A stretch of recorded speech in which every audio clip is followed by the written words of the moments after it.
Good evening and welcome to the Mancunian Way. And again, it is Thursday night chat. I am your host, Ozzy, and with me, the spectacular and wonderful Pat. Evening, Pat.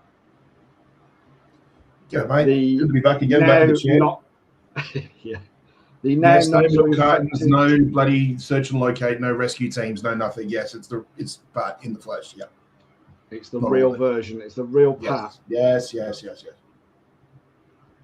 And are. of course, we have also got. He's now better, fit and ready to go. Rich. How you doing, mate? Good morning. Not too bad, not too bad. Good. And of course, Danny is making his return for another Thursday night chat. How you doing, Danny? All good, mate. Nowhere else I'd rather be. An evening the chat. Wow. Glad to hear it, mate. Glad to hear it. Thank you everyone for joining us. Hopefully Ed will be joining us very soon, and Martin said he will make some sort of appearance whenever he decides to get out of bed. He'll make an appearance when we've had our 15th minute chat about the deal going down with Chris Wood. And he'll feel obliged to join and come and like kick me off screen. Anyway. Just say his name and he'll appear. Yeah. Chris Wood.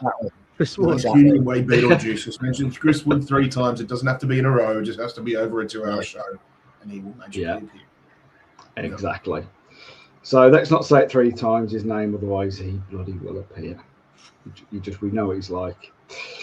So tonight our just going to set up just rearrange the setup because obviously the comments are blocking Rich and Danny. Yeah, there we go. That's nice one. So Thursday night chat. Our main topic was going to be, and still possibly can be, how if you get me words, get the teeth back in. How Viana is doing since he has taken over at City as sporting director.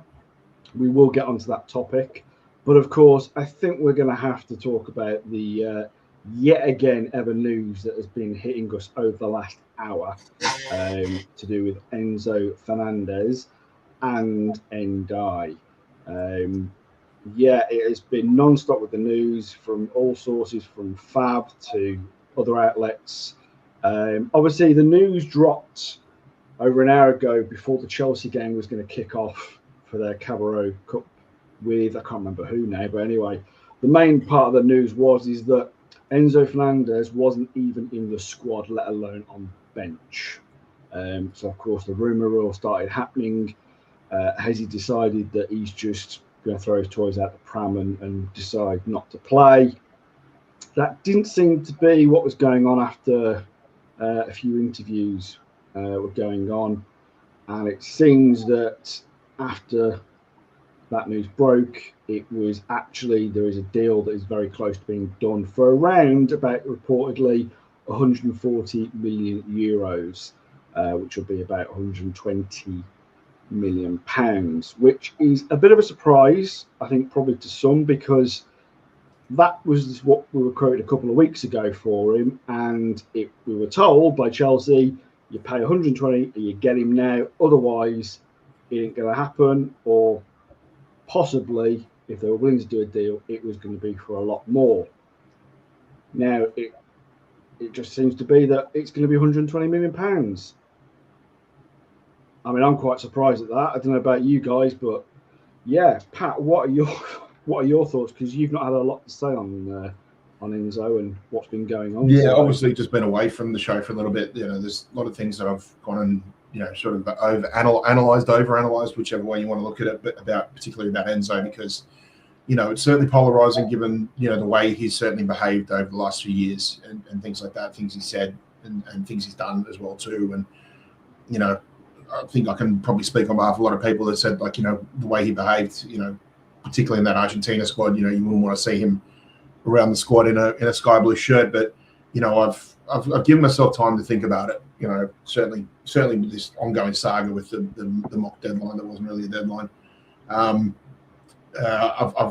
looked into it more in a way of, yes, we know the things he said when he was playing for Argentina. We know some of the things both in the Qatar World Cup and the USA World Cup. That being said, though, I still put it in perspective that it was said in an Argentina shirt, and he wasn't on the books at Manchester City at that time. This doesn't mean that I'm going to clearing or justify anything he said or anything he's done. But I think hopefully I can speak on behalf of all of the fans too, that if we're going to have him in the club and play like that, play of that sort of manner, and that's the way he thinks about certain things or certain players, he's on thin ice. His behaviour is on thin ice for me. And the only reason that I would actually, in a way, tolerate it is because of the manager that we have, in Enzo Maresca. He's obviously, worked with him for a couple of years now, regards him as one of his most important pieces at Chelsea as well. And from what we can see, this is a manager signing. This isn't in a way really a club signing for me. So Enzo's obviously seen things. Enzo Maresca's obviously seen things with Enzo Fernandez that obviously make him want to be a part of his, team, his project, going forward. The talk is it's going to be up to 6 years, this contract as well. So it's a big call to back the manager on a player like that, because you never know what might come out of the kid's mouth. But also too, if you try to look at it from a perspective of just the player, then there's a lot of positives that Enzo Fernandez actually does bring in. The big one for me, and I think it's a real X factor too, and it's probably something I think we'd look back in 12 months' time and say, since Bernardo Silva left, we don't really have a player in the squad who is that, in your face, bit of a bastard, shithousery sort of player in that. And you don't realise in the Premier League just how much of an X factor that can actually be, not only if you want to compete, but if you actually want to win titles as well. And I think he certainly brings that level or that dynamic in his play. That is a big factor in terms of where we go going forward. We've got a quality team. We've had a quality team for the last, 2.5 years, if you want to call it that. But in terms of someone that, defines what we think, an older, as older gentlemen who know how physical Premier League has always been, you always need that element in your squad. And I think Enzo Fernandez does bring that. So for me, I'm always just looking at it as just the player. What is the player going to bring to the team? But knowing full well that what he's done off the pitch, you're basically going to have the magnifying glass on you, everything you do. Doesn't matter if it's on the pitch, doesn't matter if it's off the pitch. So for me, I've just looked at it as a case of the manager wants him, and one of the first things we have to do is back the manager, because I think some of the way that some of the minority of the fan base have been carrying on about Enzo Maresca, we have to back this manager. If it means backing a player that, doesn't, certainly doesn't fill the good graces of a lot of fan bases, certainly ours, it remains to be seen. But yeah, look, I look at it from a player's perspective, and I welcome bringing in Enzo Fernandez. But as a person, as I said, you're on thin bloody ice, mate. Yeah, you're on thin ice. So straighten up. Do not get yourself in any trouble. Maybe have a little bit more awareness of what you're doing, because the people in Manchester aren't tolerant to people who behave like that. Yeah. Can I just push back on one thing you've kind of said, Pat? Because I've heard this criticism. He was booed while Chelsea played Fulham. And I'm kind of wondering about his mentality and whether he can handle that, because it's not just going to come from, Fulham fans. It's going to come from a lot of fans in this country.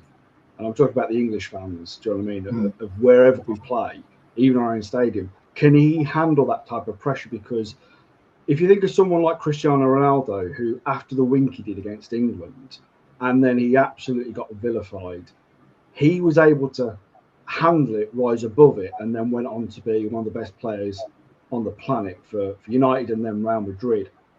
I'm not entirely sure Enzo's got that character, and that's one of the big things I'm going to worry is that if he why did you say in that? 6 months' time. He's played for Argentina, the most hated football team in world football. He's played in World Cup finals, and he's played, against England in a semi-final. I mean, you don't get much more booed and hated as a player than that. Admittedly, that's amongst the team who are there, but I think he's had a lot of pressure as a footballer and a lot of stick. So I'm less worried about that, to be honest. I Rich, think what are you? I think he's probably a bit like Cole Palmer. I think he's a bit stupid, and I think they say Cole Palmer can handle pressure than anyone because he's just not quite smart enough to understand the pressure he's under, and so he can walk up and do it. And I think Enzo's got a bit of that Cole Palmer kind of personality in a way, and I think to what Pat said, the reason we need him is because he's a horrible player, because we don't have any horrible players, and that's a real problem for City. I think we loved him, he was our hero, but Bernardo, to all other teams and all other fans, was a horrible player. Rodri could be a horrible player. We've always had a few horrible players who can wind up the opposition, who can do all that, and we just have absolutely no one now. Doesn't feel nice saying you want to sign a horrible player, but we kind of do, and that's I think that's one of the main characteristics we need. Do you think, Rich? Do you think because when we think about players of that sort of the way that they handle themselves, that's the thing we've always said about Bernardo, is that the one of the things I'll miss is he very quickly learned to become, again, as we said, the shithouse player, the bastard of a player, but also that player that basically, it almost felt like overnight he became one of those players that, as you mentioned, is every rival fan hates him, but would kill to have him in their squad. Yeah, well, the problem with Fernandes is because of the way he's behaved. I don't think many rival fans would have him in the squad anyway. Or they absolutely hate him and they wouldn't have him in the squad anyway. Look, I mean, if tomorrow, if Liverpool, I'm just drawing comparisons because I think a lot of people might feel that for that reason, that dynamic of player, it is a bit of a downgrade on Bernardo Silva. I mean, we still need it in the squad. Yeah. My thing with him is, I think he's a poster boy for his sins. Everyone bar 3 of his teammates was doing exactly the same as he was. But he was the poster boy for everything. And other players for Argentina who were singing exactly the same song. Well, he was stupid. He posted it up. I mean, he's an idiot. Like, that's why I say I think he's probably too stupid to feel the pressure. And I know Messi wasn't on there, and there were a couple of others. I think McAllister wasn't, but there's about 20 Argentinian squad players singing those songs, including all the staff. Really was on that bus too, wasn't he? Yeah, and so Alvarez, he's now on our box. He's become the poster boy for it. So either, I mean, it pretty much is, with the exception of McAllister, you either don't have Argentinians, which strikes me as going to exactly the same position you are, or you accept that he's the poster boy for a I won't say the crime of a nation, but in some ways it is, because it's a song the fans sing and everything else. So, but I've had my say on this before. I do not know personally what his views are. Enzo Maresca and Willie Caballero and all our coaches do, and they have to be trusted that they know. They know what the thing is, and in many ways, I said it as well. If you choose to, you can't support a football club where we've got players who, have what are considered homophobic views. We have owners who run a country that would put us in prison for doing things we think are completely normal, and many things, and you kind of have to accept. For right or wrong, you have to compromise on your morals to support a football team, because you're going to have people whose views on religion, on politics, on everything are different to your own, and many of which, and this goes way beyond him, many of them will have views that I'd find awful. But, this isn't, I pick a team of 11 people who agree with me on everything, and, so if he is genuinely a racist and that's going to cause issues, we shouldn't be signing him. But Enzo Maresca knows He knows. He's seen him in training every day. He knows what his character's like. Willie Caballero does. The whole coaching team does. And we have to trust, if they're signing him, that they've taken that view. So, if you take the view that you do trust them and that he isn't the poster boy he's made out to be, then you have to look at him on the pitch. And he's a world-class midfielder. And he brings some characteristics we don't have. And the fact is, when he signs and if Ndiaye signs, we're going to go from being, everyone's deserting the sinking ship, City are a mess, no one wants to play for City, to like City with their 400 million midfield, outspending everyone, we can't compete. So, but I'd rather have that.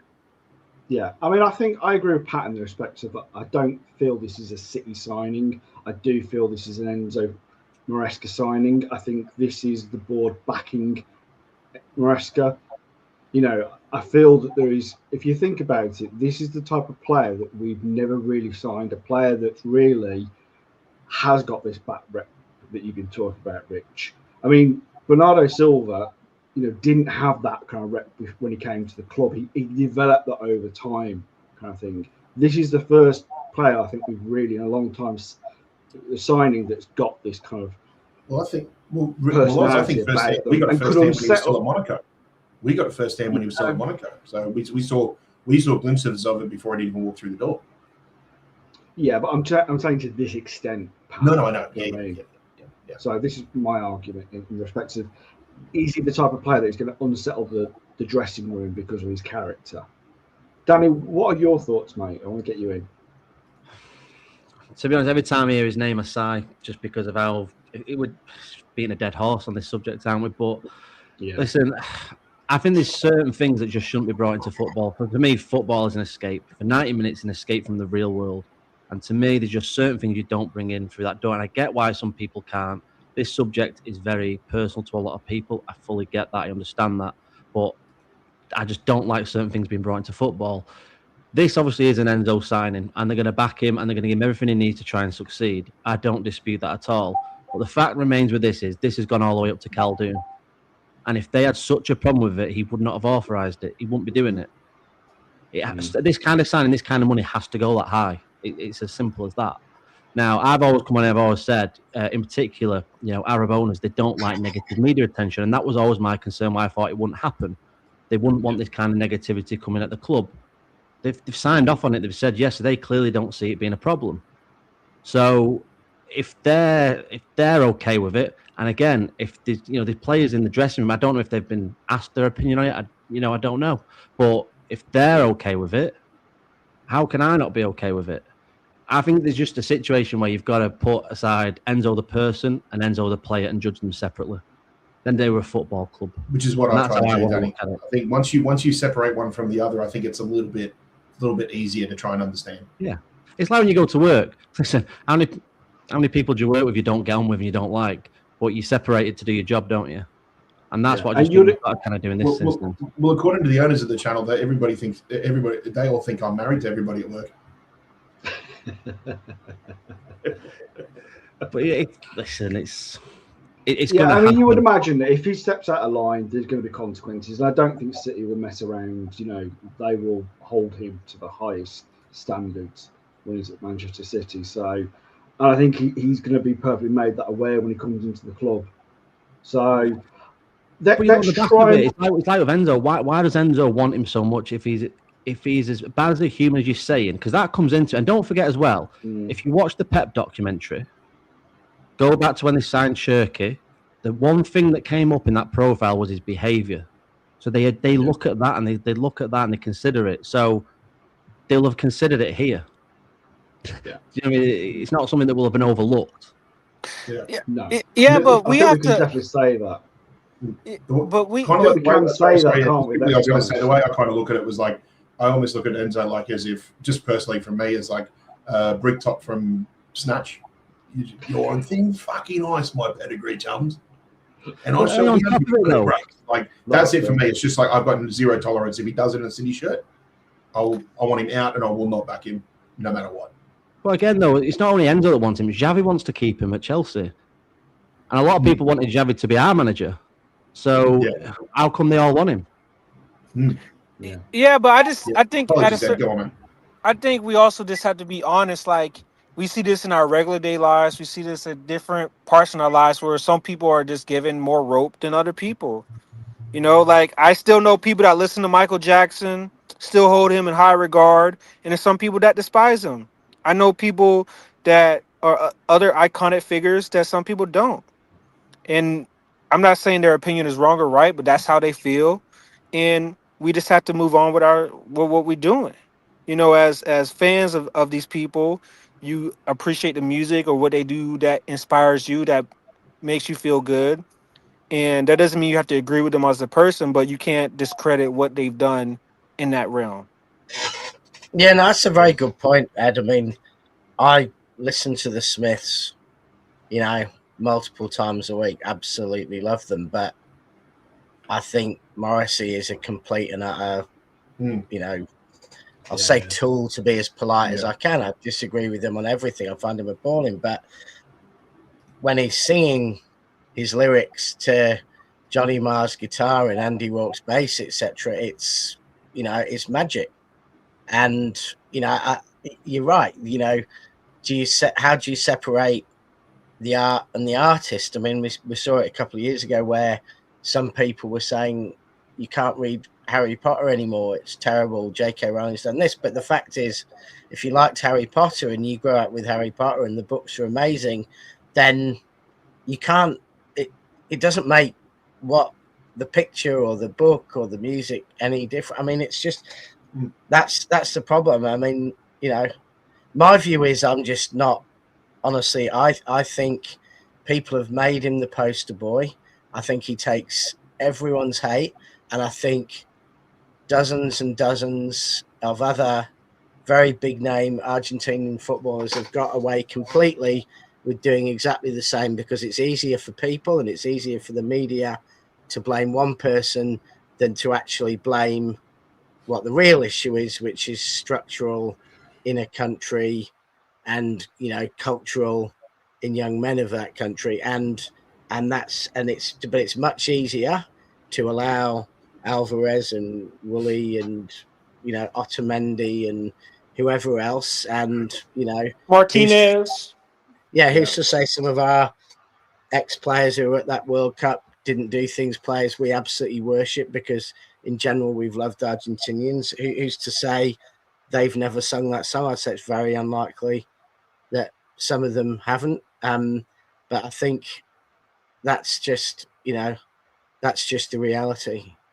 And, you know, I don't know many, as I said before, I don't know many fans of my generation who haven't, and players alike, who haven't sung anti-Catholic songs, who haven't, you know, sung, you know, anti-Irish songs and stuff. So you get that is a culture everywhere, sadly. I mean, I think we really could talk about Enzo and his off the field antics for a long time, but I think we really have covered this a lot over the last few weeks about.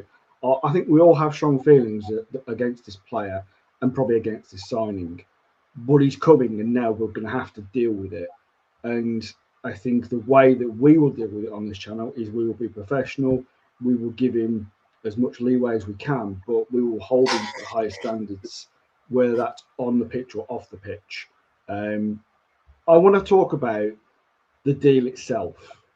Let's try and move away from the character, and let's concentrate on the deal, and let's concentrate on what he can bring to City and what he may not be able to bring to City, because that's a fair argument as well. Pat, what are your feelings on the actual deal itself? Because obviously, I said at the top of the channel, it's looking like it's going to be, you know, reported 140 odd million euros, which is basically 120 million pounds. We were quoted that a couple of weeks ago. It was as I said, it was that take it or leave it. What are you thinking about the actual deal? It is what it is, basically. Chelsea wanted to recoup the money that they paid Benfica about, what was it, 3 years ago? And I don't think we were going to get anything lower than that, given the fact that he still had about 6 years left in his contract. So I think it's just money-wise, I think it's like for like. Chelsea walk away knowing that they haven't, necessarily lost a huge amount of money over the course of those 2 years. They'd be desperate to recoup a lot of lost funds that they've had over the last couple of seasons as well. So I'm sure they're happy with it as well. And we in a way have got to be happy with it too, because like we said, we think this is more of a manager signing than it is a club signing. So even more reason to get behind the manager, because if he truly believes that, Enzo's going to do, one Enzo's going to work wonders for another Enzo, then I'm fine with it. I was wondering if there was going to be any sort of sell on to Benfica, but obviously at that sort of money, maybe Benfica probably didn't need it. They're already obviously made a ton of profit when they originally sold him. So, I think if we got him for anything less than 120, I'd be amazed. And that's probably going to get to what we say later with the topic of the show about when we talk about Viana, because I think this is another good example of Viana doing some good business. If we were getting Enzo from anywhere else in Europe, I'd say 120 million is too steep. But you got to factor in that you don't necessarily have to be English to have an English tax these days. You just have to be a decent player in the Premier League, and suddenly your price goes up by about 20 million pounds. So I'm happy. I'm okay with it for whatever it is. I'm not disappointed. I'm not buzzing about the price because it is what it is. You can't really complain. At the end of the day, it ain't no money. Yeah, and let's be very clear. We know what the market is. Matthias Fernandes, whatever his name is, not a particularly great player at a relegated team, is 85 million. Tonali, who's a championship footballer, is 95 million. Elliot Anderson, a good young player but coming from Forest, 116 million. So you're not going to go and sign a guy in his, I think he's still 25, who's already 100 million player from Chelsea, one of the better midfielder of his type in the World Cup finalist multiple times. And let's be honest, in some ways he was absolutely key in 2022. His injection into the Argentinian team changed that World Cup. So I think it's just it is what the market price is. And I think people spend so much time saying this person's only a 60 million player, whatever. It's because they're living in the past. The players are worth what they go for. It's business, Gold 1 week is worth 500. Well, 1 year's worth 500. It's 1,500 a kilo for years. I mean, it's just, that's what happens in the market. The football club's revenue is turning up. I'm sure I read somewhere that we paid more than a year's turnover for Steve Daly in the 70s. That's the equivalent of us paying nearly £1 billion for a player today. So, it is what it is. And I don't think you can argue, compared to any of the other deals this summer, that he isn't worth that money.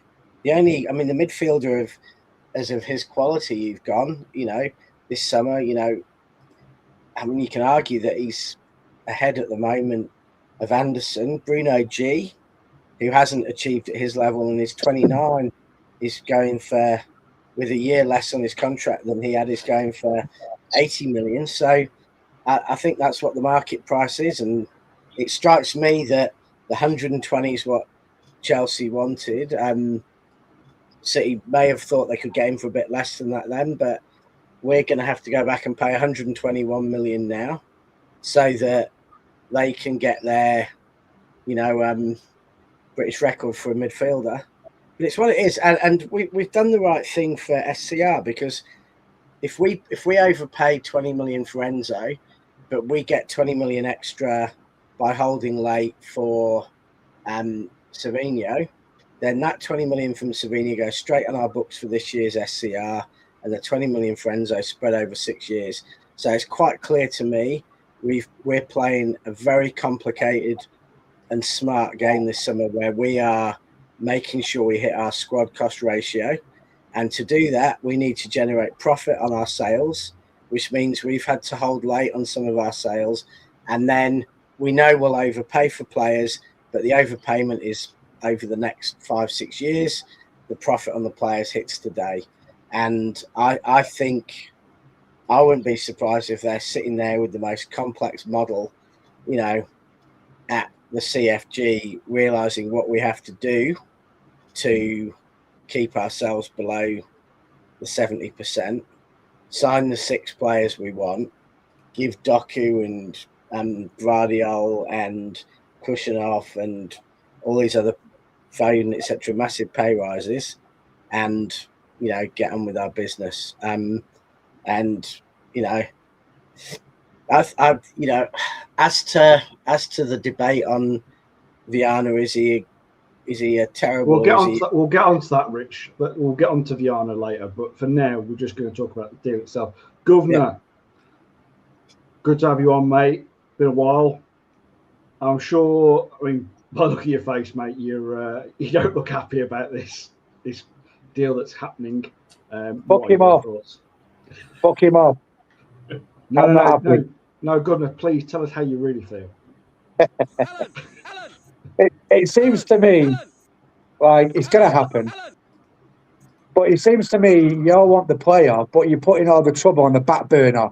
Same with the owners. Everything's on the back burner. Just let him play. Have we ever asked Chelsea players, if he's balling for Chelsea and then this happens, have they called for him to get out of the club? Do they still want him to play for the club? While it happens at your club, when it happens. Do you know what I mean? Like, I can't believe there's no other midfielders out there. And this Maresca's got these blinkers on that he wants him. I don't get it. And he'll die by it. It's on Maresca, this. And I think that's it, in all honesty, Governor. I think this isn't a City signing, as we've said. I think it is an Enzo Maresca signing. I think he feels he wants his player in. This is who he's putting his cards on. Do you know what I mean? This is if he puts the shirt on, we're all backing. But so we're putting all that on the back burner. Okay? Puts the shirt on. Yeah, there's no doubt in that. Absolutely. I don't disagree with you, Governor. It might be that it could blow up in our faces and then we've got to deal with the consequences. Absolutely. But like we've said, we will hold him to the highest standard on and off the field on this channel. I'm sure the club will do exactly the same thing. So I think he's got to be given that chance, though, hasn't he? Because the problem with Enzo and this Maresca at Chelsea was his excuse was, I never got the players I wanted. If he comes in and doesn't get Fernandes and we don't win anything and it's a failure for him, he's going to use that excuse. Well, I didn't get Enzo Fernandes. If I'd have got Fernandes, this would have happened. We're giving him everything. He's going to spit his dummy out, Danny. You think he's going to spit his dummy out? Who, Fernandes? I think it could be worse. No, I think it could be worse than that, Governor. If we don't give him a decent midfield is what wins or loses the Premier League. Midfield's what gets you in the top 4. If we don't give him, do you think he's going to spit his dummy out if you don't get it? I don't think he would. I just think there's an excuse there if we're not successful, and he fails massively, and he's got an excuse. He's got no excuse now. He's getting everything he wants. Why? But guys, can I ask why we always do like these doomsday? Like it's going to blow up in our faces. Like why can't it just be like it'll work out? It's going to be a great thing. Because we're City fans. It's always bad until it becomes good. Yeah. Listen, we're City fans. We're always looking on the downside. But I'm not saying that. What I'm saying is, if it was to, he's got an excuse. And I listen. I hope he does well here. Listen, I was one of probably the only ones that on the channel before we went to the Bournemouth game was saying I don't mind having Maresca. And I was fine with it because I thought he did all right at Chelsea, so I didn't have a problem with it. What I'm saying is, I don't want him to have an excuse if this blows up in his face and it goes wrong. I want him to be able to, if it goes wrong, go, well, we give you everything. Well, I don't see why on earth you'd give a manager a job if you don't trust them to say who the most vital players to them are. I mean, why would you bother? You'd give a different manager I agree with that, yeah. We may as well just have kept all the players we've just sold and go do something with them. Can I just say, before we continue, just to say, thanks to LB for the raid. Yeah. We really appreciate everyone who's joined from LB. Big up all the LB raiders, Playing around. Stuff, Thank guys, you so much. Absolutely. If you're not subscribed yet, please subscribe to the channel and hit that like button. It really does help us if you're liking our content. Can I just ask a question to you all? Because this is just something I've been thinking about. It's something that kind of you were saying, Danny. Does Enzo Fernandes deserve a second chance? Can he show some redemption? Can we give him that chance? Because we hear about this in society that people should be given second chances. And at the moment, I mean, let's be honest, as a fan base and as just as six here at the moment, we kind of want to, but can we really? Is this something we can do? I'm just asking the question. So there is a way around that, Oz. You're not necessarily giving him a second chance by accepting him as a football player if you separate the football and the person. You can still have a view on his personal life and what he does off the pitch. But obviously, as a football player, you want that in your team. I.e. Grealish. I'm not going to lie, when them Champions League fixtures come out today, I thought to myself, we could do with Enzo Fernandez. I mean, I'll say. We will talk about Champions League later on. We haven't forgotten about it, but let's be honest. Yeah. There's a lot of big news going on at the moment. No, exactly, yeah. I mean, Ozzy, I guess my view is, yes, everyone deserves a second chance. I know there's exceptions to that. There's, Ian Brady, Peter Sutcliffe and people like that. There are people who've done, killed, committed awful crimes that don't deserve a second chance.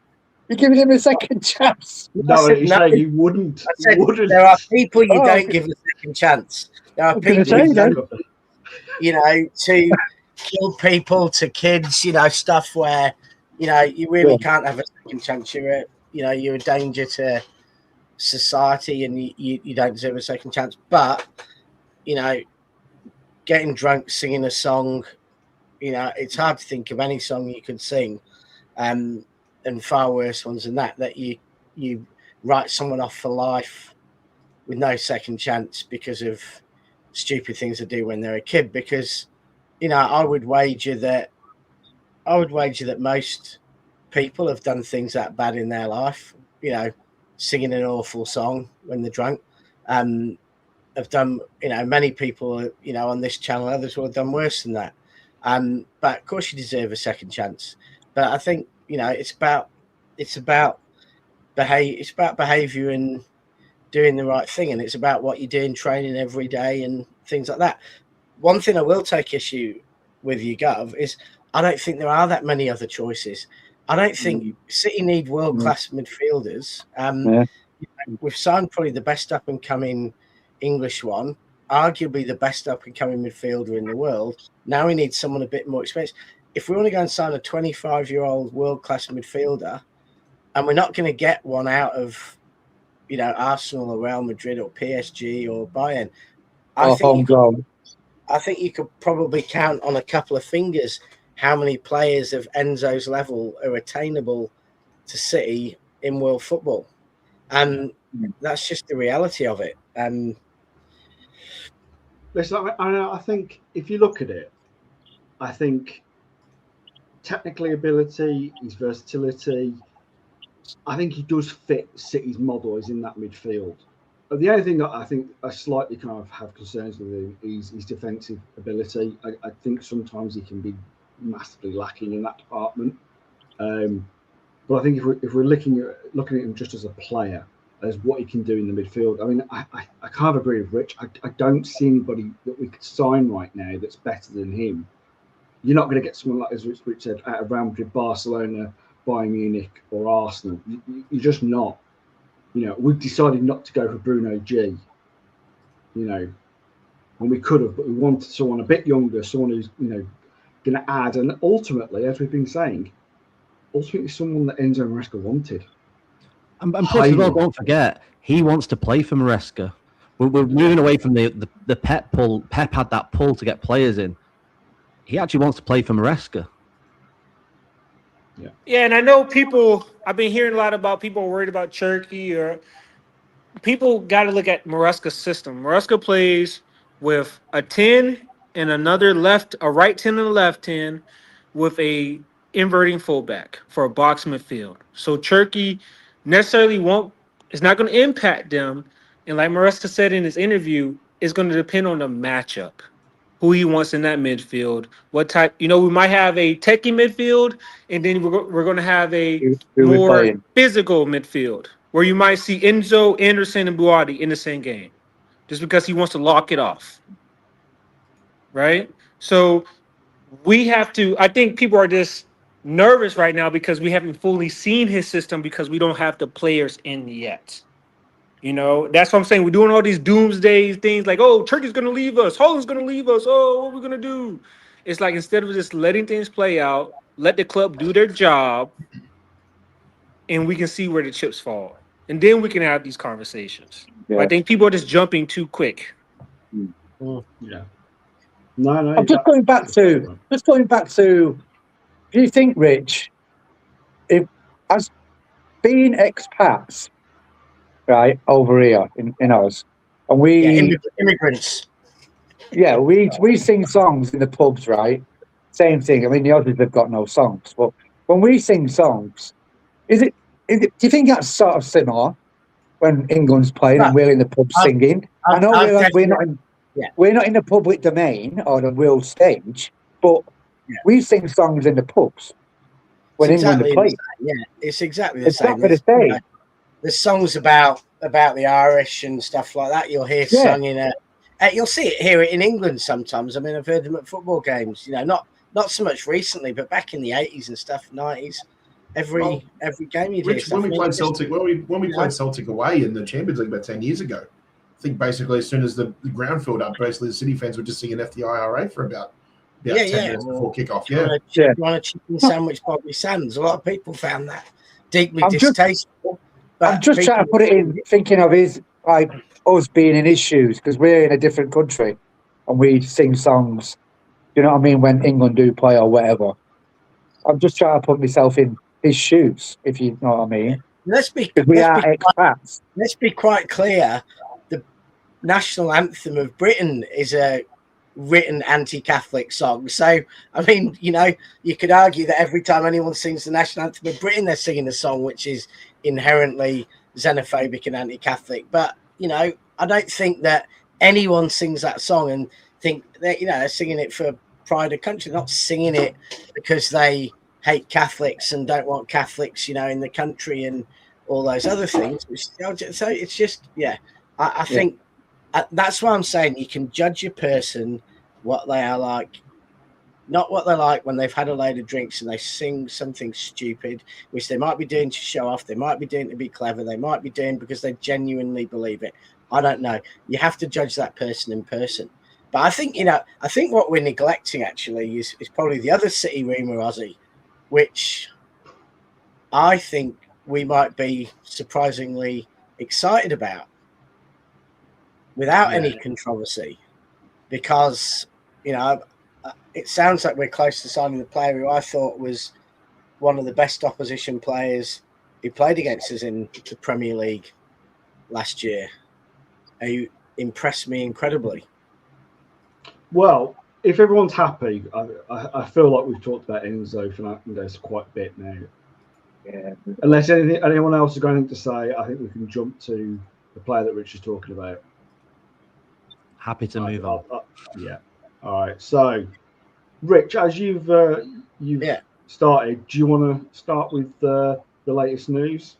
Well, obviously, there's very strong word coming out that we're talking to Everton about Ndiaye, a player who against City last year impressed me incredibly with both his attacking and actually some of his defensive play. Really versatile, really good player who I think can go up to another level. You know, in a funny sort of way, you know, as a player we talked about, I think after watching that game, we should go for him. That would be fantastic. I think anyway, a fantastic move for us, because I think he can go central, he can go wing, he can almost play as a wing back. Well, I think he can. He's hardworking, he scores goals. I mean, you know, there's a player I really, really like at Everton. So I hope those rumours are true and they seem to be well sourced. But that would be, to me, if we had him coming in for, you know, when Doku gets injured, and then Alan as well, who, again, if there's some really good stuff on Alan on some Palmeiras channels, etc. And, you know, saying he's a very different player to Savinho. I mean, he was described as the best off-the-ball player in Brazilian football, which is incredibly important in the Premier League and to City. So, you know, and I mean, that one excites me. If we can get Ndiaye over the line, I think that really, you know, him in for Savinho is a massive upgrade in our team 11 and squad. Who's Savinho? I'll tell you what. Well, Savio. Yeah. That seems to. I'm not sure he remembers his own name. It's just Savio, isn't he? Yeah. He's back. Hey, The one thing I superstar love about against Charlton. Yeah, no. One of the things I really quite like about Ndiaye. No. God. One of the things I really quite like is that he's got a very similar story to Semenyo. Like he's come from the real lower leagues. His story, and it kind of he then got into Sheffield United, then Marseille, and then to Everton. Yeah. You know, and since he's been at Everton, you know, his numbers have been good. Do you know what I mean?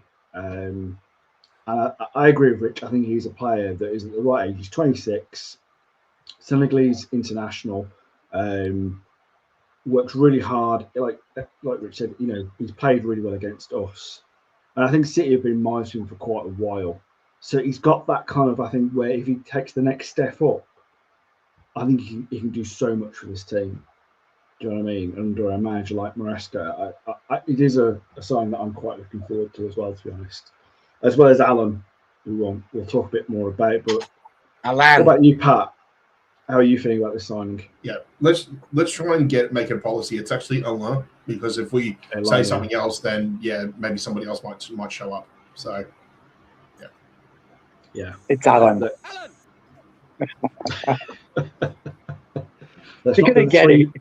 I can't wait for the strangers to start chanting that at him. He's got no idea what's going on.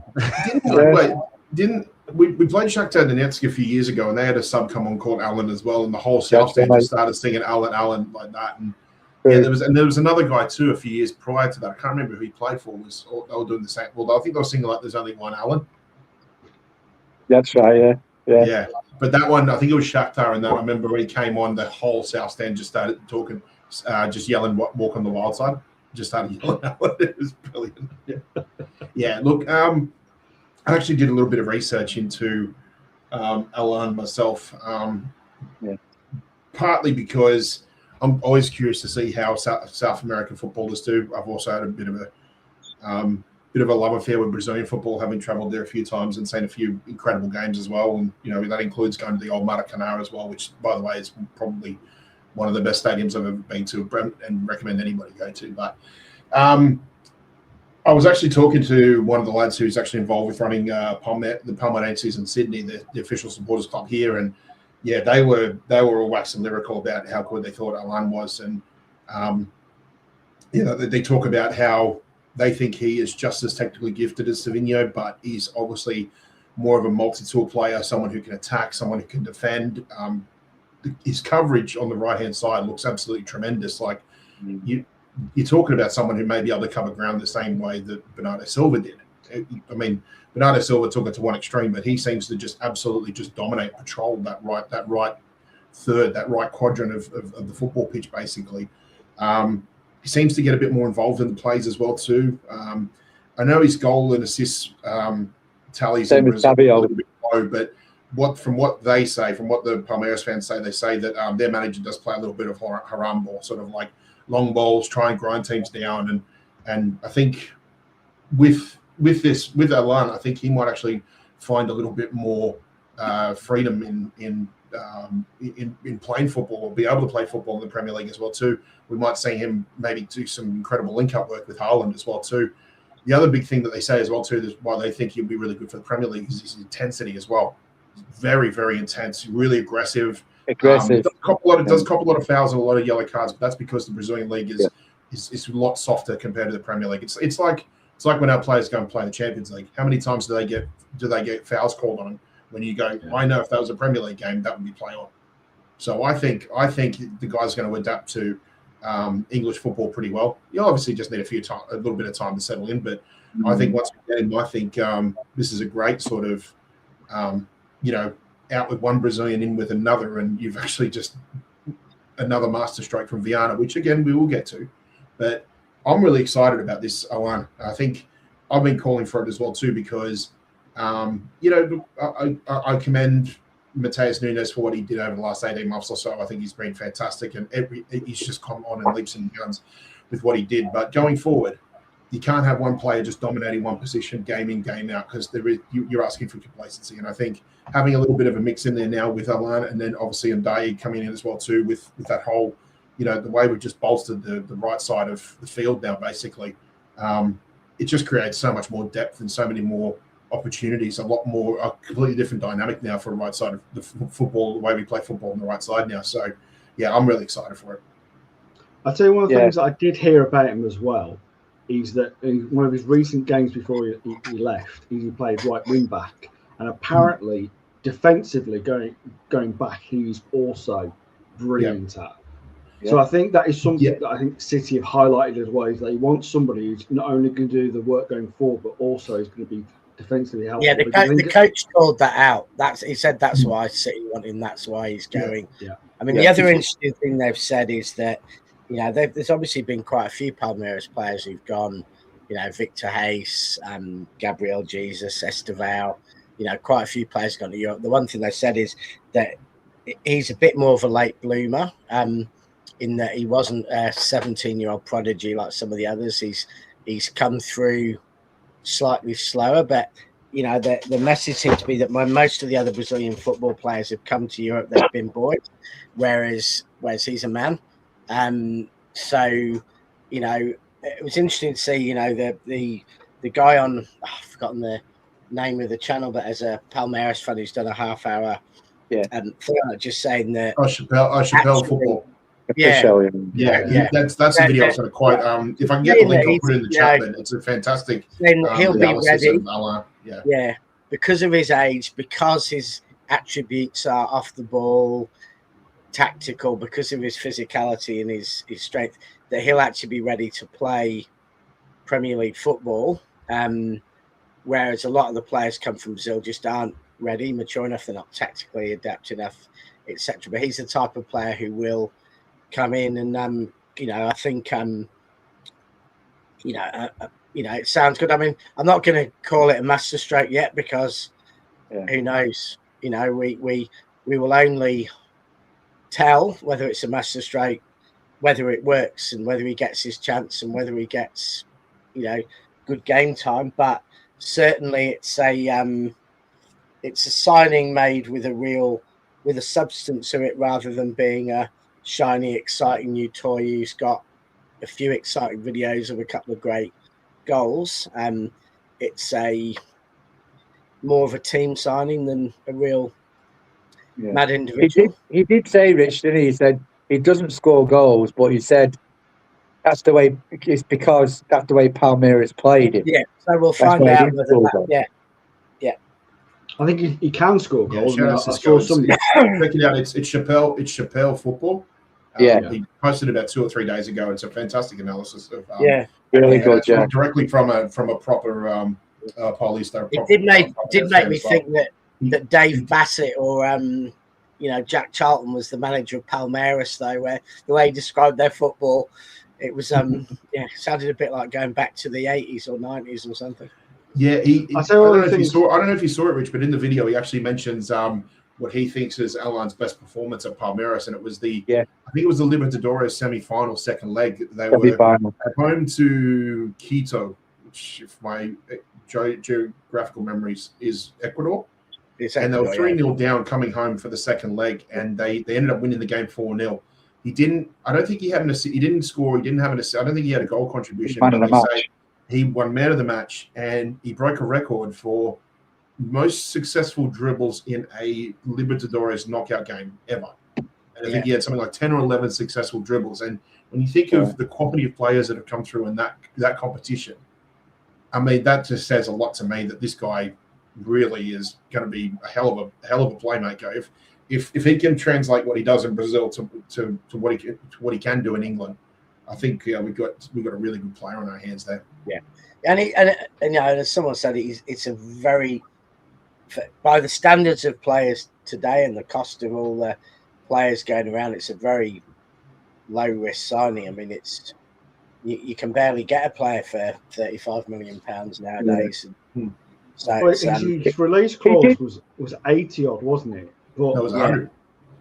Was it 100? €100 million. Well, but I guess you're right if you're talking pounds, but it was €100 million. No, it is apparently a club record for Palmeiras, because even though they've received more for players, they only own 60-70% of them, whereas they own 90%. Endrick is the most expensive one they've sold because he went to Madrid for nearly €50 million. Yeah, but they only own 60% of him. So they only got something like €30 million. Yeah, they own him, don't they? Yeah. I know you guys are. Sorry, I know you guys are excited about Allen, but I'm excited about a guy that I believe will have immediate impact for us. I think this guy was one of the best wingers in the Prem out there we could have gotten to bolster our wing play. And for me, that's Ndiaye. He can play both right, left, can create. I know I was watching some of his games, and the amount of times he created for Beto or Barry, and they just didn't put it home. I'm imagining what he's going to do with Haaland there. And very good dribbler as well. 1v1. I think it just fits everything we're looking for. And I think it just raises the floor for our wingers with bringing him in. And I think he's actually going to give Doku Semenyo real competition to where you have one or two bad games. I got faith in Ndiaye pushing you and coming in. For the That's shirt. What we need, though. I always say City are the best when there's competition for spots. Always, I've always maintained that. Definitely. You know, when we get too comfortable and there's not, we're relying on one person. Right. Yeah. I always mention the bench, Danny. I always look at the bench before a game, mate, and it's got to be a strong bench. Always. And we're talking about defensive work rate. I think Ndiaye has showed that at Everton too. He tracks back, he gets stuck in defensively as well, and I think. Like I said, I think he was the best winger we could have gotten at this point in time for what we're looking for. And I know people are, he's not worth the price. We got to stop talking about prices in this market, in my opinion. Because, the whole market. But for what he can provide to us, the immediate impact he can have for us, I think it makes all the sense. I actually wanted him ahead of Gakpo, just stylistically and everything like that. Maybe Gakpo is going to give you more output, but this guy was still having good output at Everton, where they don't have the ball a lot, really, sitting back, counterattack. I want this guy running at people. That's what I want to see from this guy, and it's going to be exciting. We have another exciting player coming to the Etihad. I think one of the things that's also not said about him is his defensive contributions as well are really quite high on the stats. Like, he really gets back and puts a shift in. You know what I mean? And I think currently with the way the league is that's something else that he's going to go in his favour. So absolutely, I think you're totally right there, Ed. I think it's a fantastic signing that we're going to get through the door. I'd like to say good evening, Martin. How you doing, mate? I hope you're feeling better. 1 minute. Fair enough, mate. Well, it's good to have him back in the building. Can I just go back to Alan? Can I just go back to Alan a minute? It might be a bit of a question because him playing on the right wing, on the left wing, I think it was last season, I'm not sure, the left winger scored 13 goals. Like, why is he scoring 13 and he's getting nothing on the right? Maybe it was the way they were playing, but I think he went to Chelsea, in fact. I can't remember his name. Talking about Esteval? No. It's not Esteval. I can't remember his name, but yeah, apparently he scored 13 goals. And he did actually say they don't score a lot of goals in the Brazilian league. The highest scorer is 15 goals in the Brazilian league. Yeah. So, I mean, it wasn't last season, but Esteval went to Chelsea in 2025. So it might be. But he played. It's on that. He played quite a bit in the middle. Esteval, he played more of a number 10. He can play wide, but he's known more as a number 10. He played on the wing, but he also played striker a few games, and he also played number 10. Yeah, he see how he goes. I mean, he's in a better team now, and see how he goes. That's what we can do. I can forgive the lack of goal contribution as long as he creates. Do you know what I mean? 'Cause we've got a lot of players that score goals. So as long as he creates and doesn't lose the ball, great. Yeah. Danny, I've always said old-fashioned. I'm old-fashioned. What wingers get down, beat your man, get the bar line, and get it into the striker.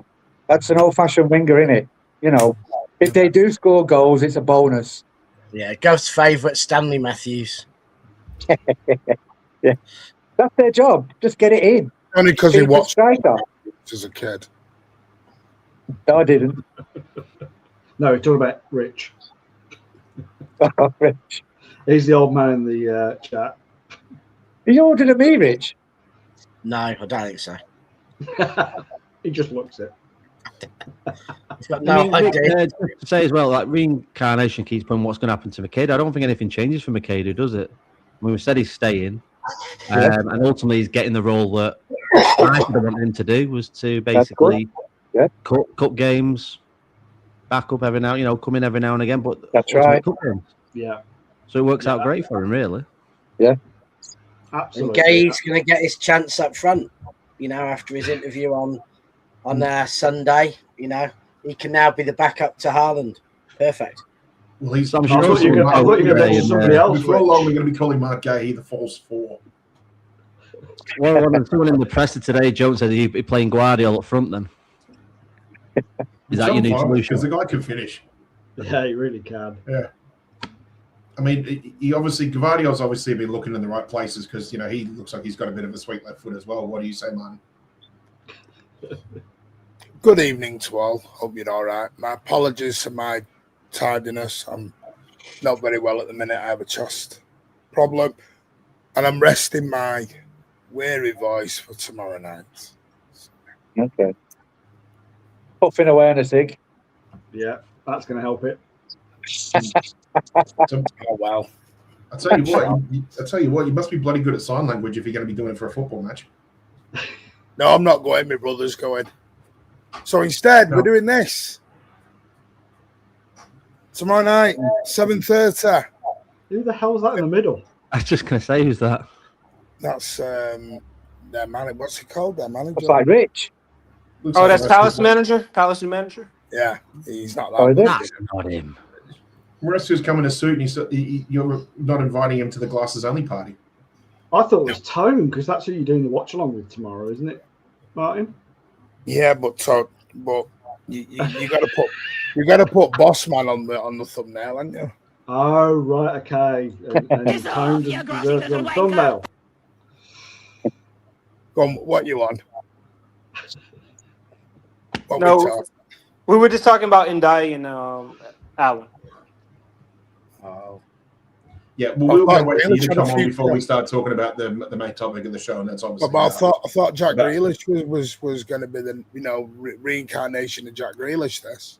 Well, that's on you for thinking that way. So let's talk about Hugo Viana. Yeah, look at it. The two know exactly what I'm talking about, and they're both looked away at the same time. But once again, what I said is getting twisted for a narrative here. It's what I'm right in saying too that Ndiaye falls in the same category as Semenyo. I know you are. He's beating a dead horse on this Jack Grealish thing. One day, Governor will get something right. I don't know when that day will be, but he'll get something right at some stage. Do you know what the ironic thing is? And anyone will say this that knows me. I don't actually rate Jack Grealish that much. Never have done. I'm not a massive fan of him. Look, come on, everyone thinks I bloody love the guy. Side straight away. He's out the door and bollocks to him and shit.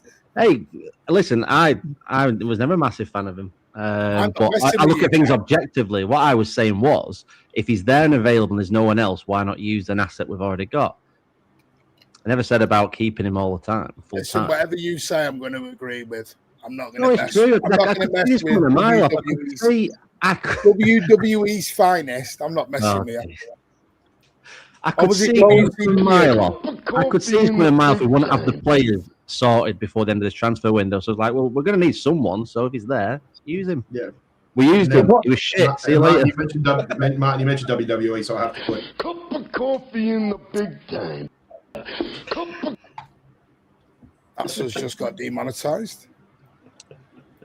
Yeah, sure. What's the goal? Oh, it's talking about Grealish. I'm not getting with the 8 ball. What's happening with him? Is it a straight swap? Just called him. What's his money? Is it a swap or what? No. I don't think it will be an actual swap. It'll be. I don't You can't do those actually. anymore. You just I can't. don't think he actually favours Everton. I thought Sunderland were in after him. That was the big thing Yeah, yesterday. Sunderland. From what I'm told tonight, Everton's not his destination, and also. Could you imagine him in Newcastle every night?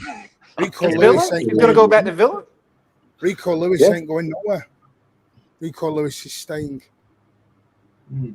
That doesn't. And am I right in saying Ndiaye fills the English quota, right? Because he's the same as Semenyo. He's Ghanaian international, but because he spent years and years of his youth in England, he falls into the quota, doesn't he? No, he doesn't. He doesn't actually fall into the quota. He was in France for his youth career. Oh, was he? Oh, okay. Hang on. Yeah, he is actually homegrown. We've done background checks. He started his career at Boreham Wood. All right. I knew he had a similar. All right. Don't worry, guys. Apology accepted. Yeah. Thank you to Sanko, one of our amazing viewers. He did tell us that, started his career at Boreham Wood. All right. So he does count. You're welcome. So back to Grealish, Martin. What's to go with him? Everton, Palace, or Villa, or Sunderland. But from what reportedly we got told tonight, he didn't. Everton's not one of his first test. I've got a feeling he's going to end up back at Villa. You know. Oh, I'd love that. I would love that. Well, you know, Villa's trying to get Leao. They're all two-faced. Oh, one at a time. One at a time. I said Villa's trying to get Leao. Villa's been trying to go after Leao but he's looking like he's going to go to Galatasaray, so that could be their backup option from Leao. Yeah. I mean, I think he had a really good relationship with David Moyes. I think that's been kind of well publicised. So I think if they were kind of maybe the only team in town, I could see him easily going back there. But I think if Villa's on the cards, I mean, it just makes total sense. I mean, we were saying it a couple of years ago that, you know, if Villa wanted him, he'd be more likely to go back there than anywhere. But that option wasn't open at the time. And I think with them, as you said, not being able to get Leao, then I think it kind of makes so much sense that they'll take him. You know, I don't think it'd be a massive transfer fee, because I think ultimately, I think it would be a transfer, not a loan. It's just as are we still looking for a striker? Yeah, we're getting Chris Wood. Do you want to kick me off now? Rich. Go on, Rich, say it. A full circle, Rich. I think it's come true. What's going on? I'm not even kicking you off here. Go on, say it. Yeah, I think. Well, I've heard that Viana has left the chats to Chelsea and Everton to his underlings, and he's down at Forest, getting us. You know what? That joke, Rich, was funny 3 years ago. I think it's still So still not ideal. funny anymore. No, it's not. 3 years ago, it was a sensible idea, as was proven by his. Sometimes sensible things hold their value. We need someone who's happy to sit on the bench, play 10 games a season, get us 6 goals, and act Homegrown. as a decent pro. That's what we need. I changed that tonight, Cliff Magic. No. Trying to word this in the correct way. There's going to be there's going to be 5 signings. They do include bouaddi and Allen. Enzo will be 3. Ndiaye 4. I think it will be another forward, or what ideally I think they're going to want is probably another midfielder. Yeah, I think it'd be midfielder. Do you think maybe like a bit of an older midfielder? No, I've got a feeling there will be discussion on Friday night. For Wharton? Yes, that's what I think. See, the thing with Kone is a very interesting one, because there was interest in Kone. They were watching Kone. They've never actually officially moved for Kone, though. Now, by the way, this does not mean they're going to get Wharton. They may change it and go and get forward. But what you're hearing at the minute is a lot of the players they're going for were players they already had signed up as target 2 months. everyone's got this belief that we're panic buying and we're doing this panic thing at the minute. We're not. We're just bringing in the targets we wanted late. Enzo was always a target. Ndiaye was always a target. Alan was the one who's the mystery one that no one knew about. And the other people, everyone, and Anderson and Bouaddi were always targets. I think people are trying to just bold it up because of the timing and going, oh, we're panicking here, and going, no, these players were always players we were looking at and had in our radar. Ndiaye was being talked about back in May. They just had to get 32 players down to about 20 or 25. They had to get rid of a load of players first. So, on the topic of the whole thing of Viana, I think at the moment, if he pulls all this off in 4 days, I think he's done a marvellous job. He's done all the renewals. He's sold over £400 million worth of players, made a profit on nearly every single one of them, and we're bringing in quality. And now all I'm hearing is, because all I heard was, for 3 years, buy cheap, buy twice. And I heard, stop buying cheap. Why we're Manchester City? Why we're not putting the dough down? We're putting the dough down and everyone's suddenly become financial experts and doesn't want to spend anything above 60 anymore. I don't think that's everyone, Martin. I mean, we have all just said as well that we don't really care about the money. The market's crazy. The loud minority. I don't even say it's minority anymore, Oz. I don't think it is minority anymore. I still think it's a lot of X. I think people are sick of the money situation. It is what it is, isn't it? You just need to get the profile of player in. It is what it is, Absolutely. the money. They're not asking any of us for a handout. I mean, Rich, they might go and ask Rich for a quick check. I don't know, but they're not coming. My £500 on my season ticket is not going to go towards anybody's transfer fee or wage. No. So, I mean, come on. What I pay just, pays for the bloody pie delivery, man. It's about it. And that's just delivering the pies, not buying the pies. He's on a good wicket, isn't he? Really is. He's coming with a... I'd love Watford, actually. So, yeah, for me, I'm over the moon with him. Yeah, I know you had some skepticism, Martin, because you're calling us Chelsea. We're doing the Chelsea model. I did that. I did. True, I know me. No, I did, because at the beginning of the window we were signing 16 and 17-year-olds, and I thought, "Oh, what's he doing here?" Yeah, and sending them out on loan. Yeah. I had reservations on Maresca at the beginning. Martin, I'm going to be honest. I mean, because I think you're right. I don't actually disagree with anything you've just said.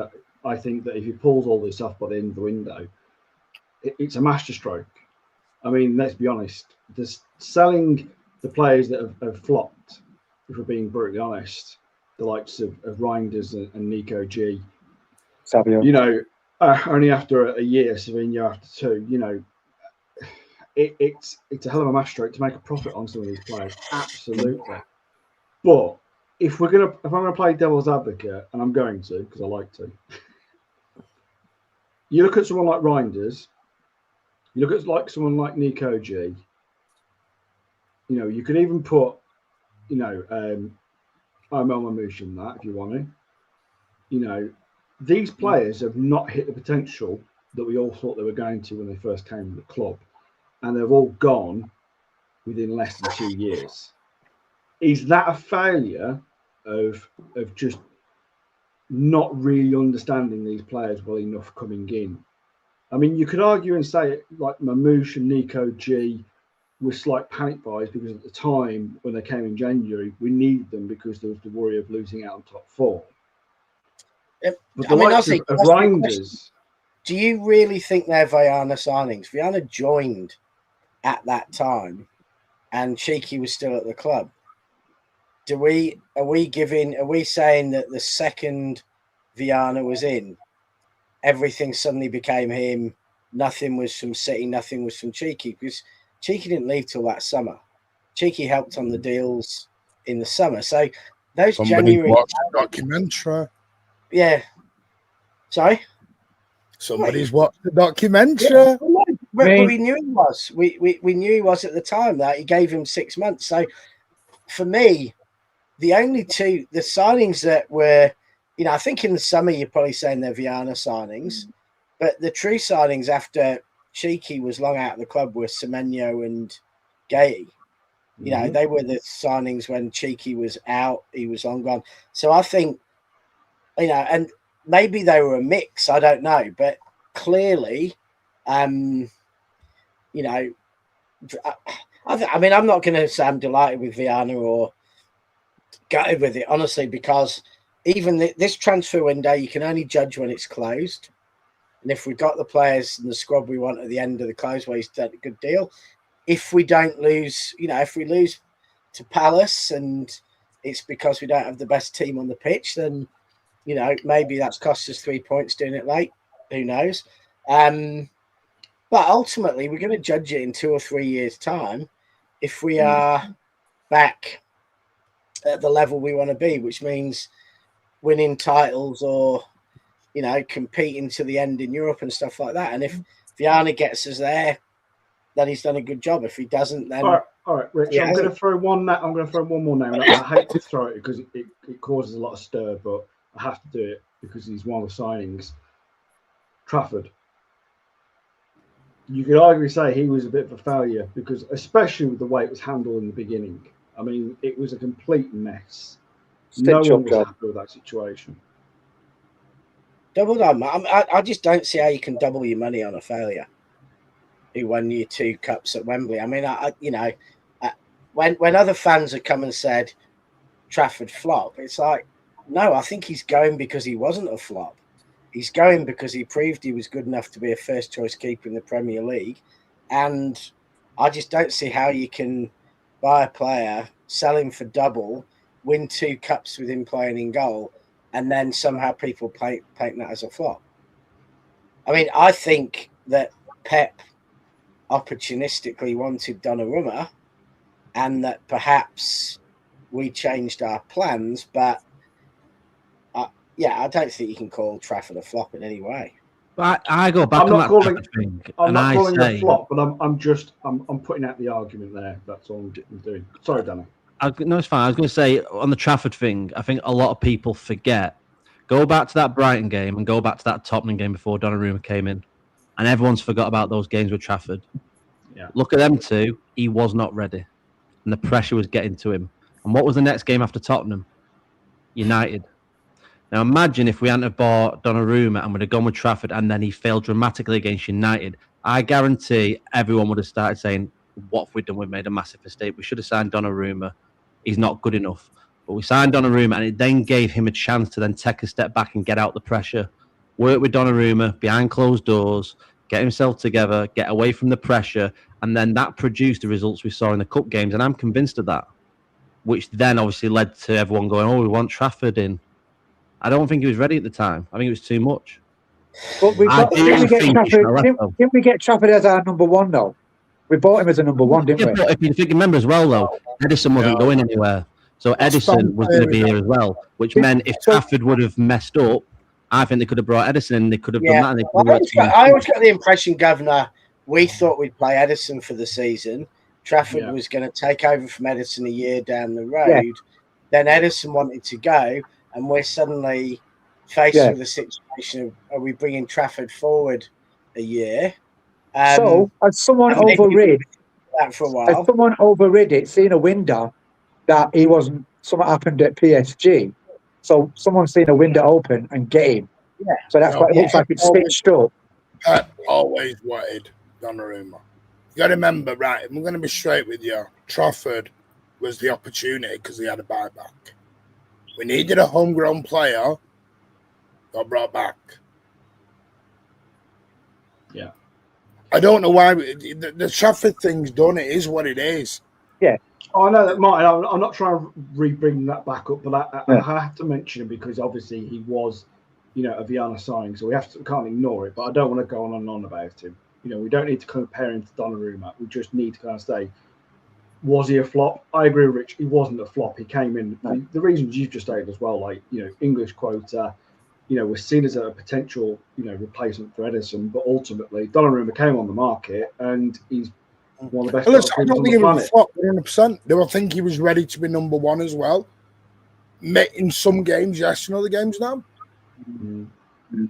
Because again, yes, he was excellent during the cup games, but in the league games he played and the Champions League game that he played, we lost them all. Yeah. I think going back to the Nico G, we had to get Nico G. It was a stopgap, wasn't it, because of Rodri's injury? But the Marmoush one, we didn't get him because Haaland was injured. I thought we could. Well, we didn't, did we? Haaland was injured. Yeah, it was partly. Yeah, Haaland was injured. Haaland was in and out of injuries quite a bit. He was injured. Yeah. All right then. So I just thought we've learned our lesson that you can't get a backup for Haaland. No one's going to be happy. Yeah.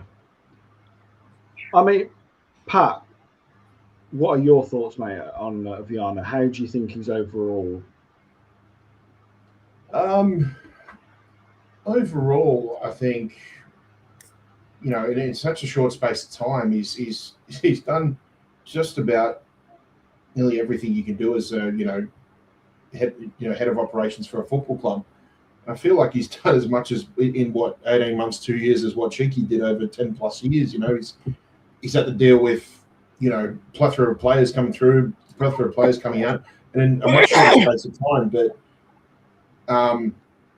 we can look at the signings that we made and say, were they panic buys or were they the right players at the right time? But when you put it in perspective, again, I think what you guys said while I was off camera is just we needed to get certain players in because we had huge holes in midfield, we had huge holes in defence, injuries left, right, and centre basically. So we needed to strengthen the squad because these sort of things were bound to happen.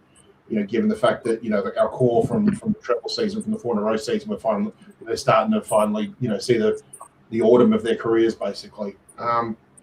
And we spent months and months and months talking about if we thought that players were good enough, and and some of them didn't live up to the expectations that we did. But that's all part of football. You're gonna get for as many you get wrong, there's always a chance you're going to get a few. For as many as you get right, there's always a chance you'll get a few wrong.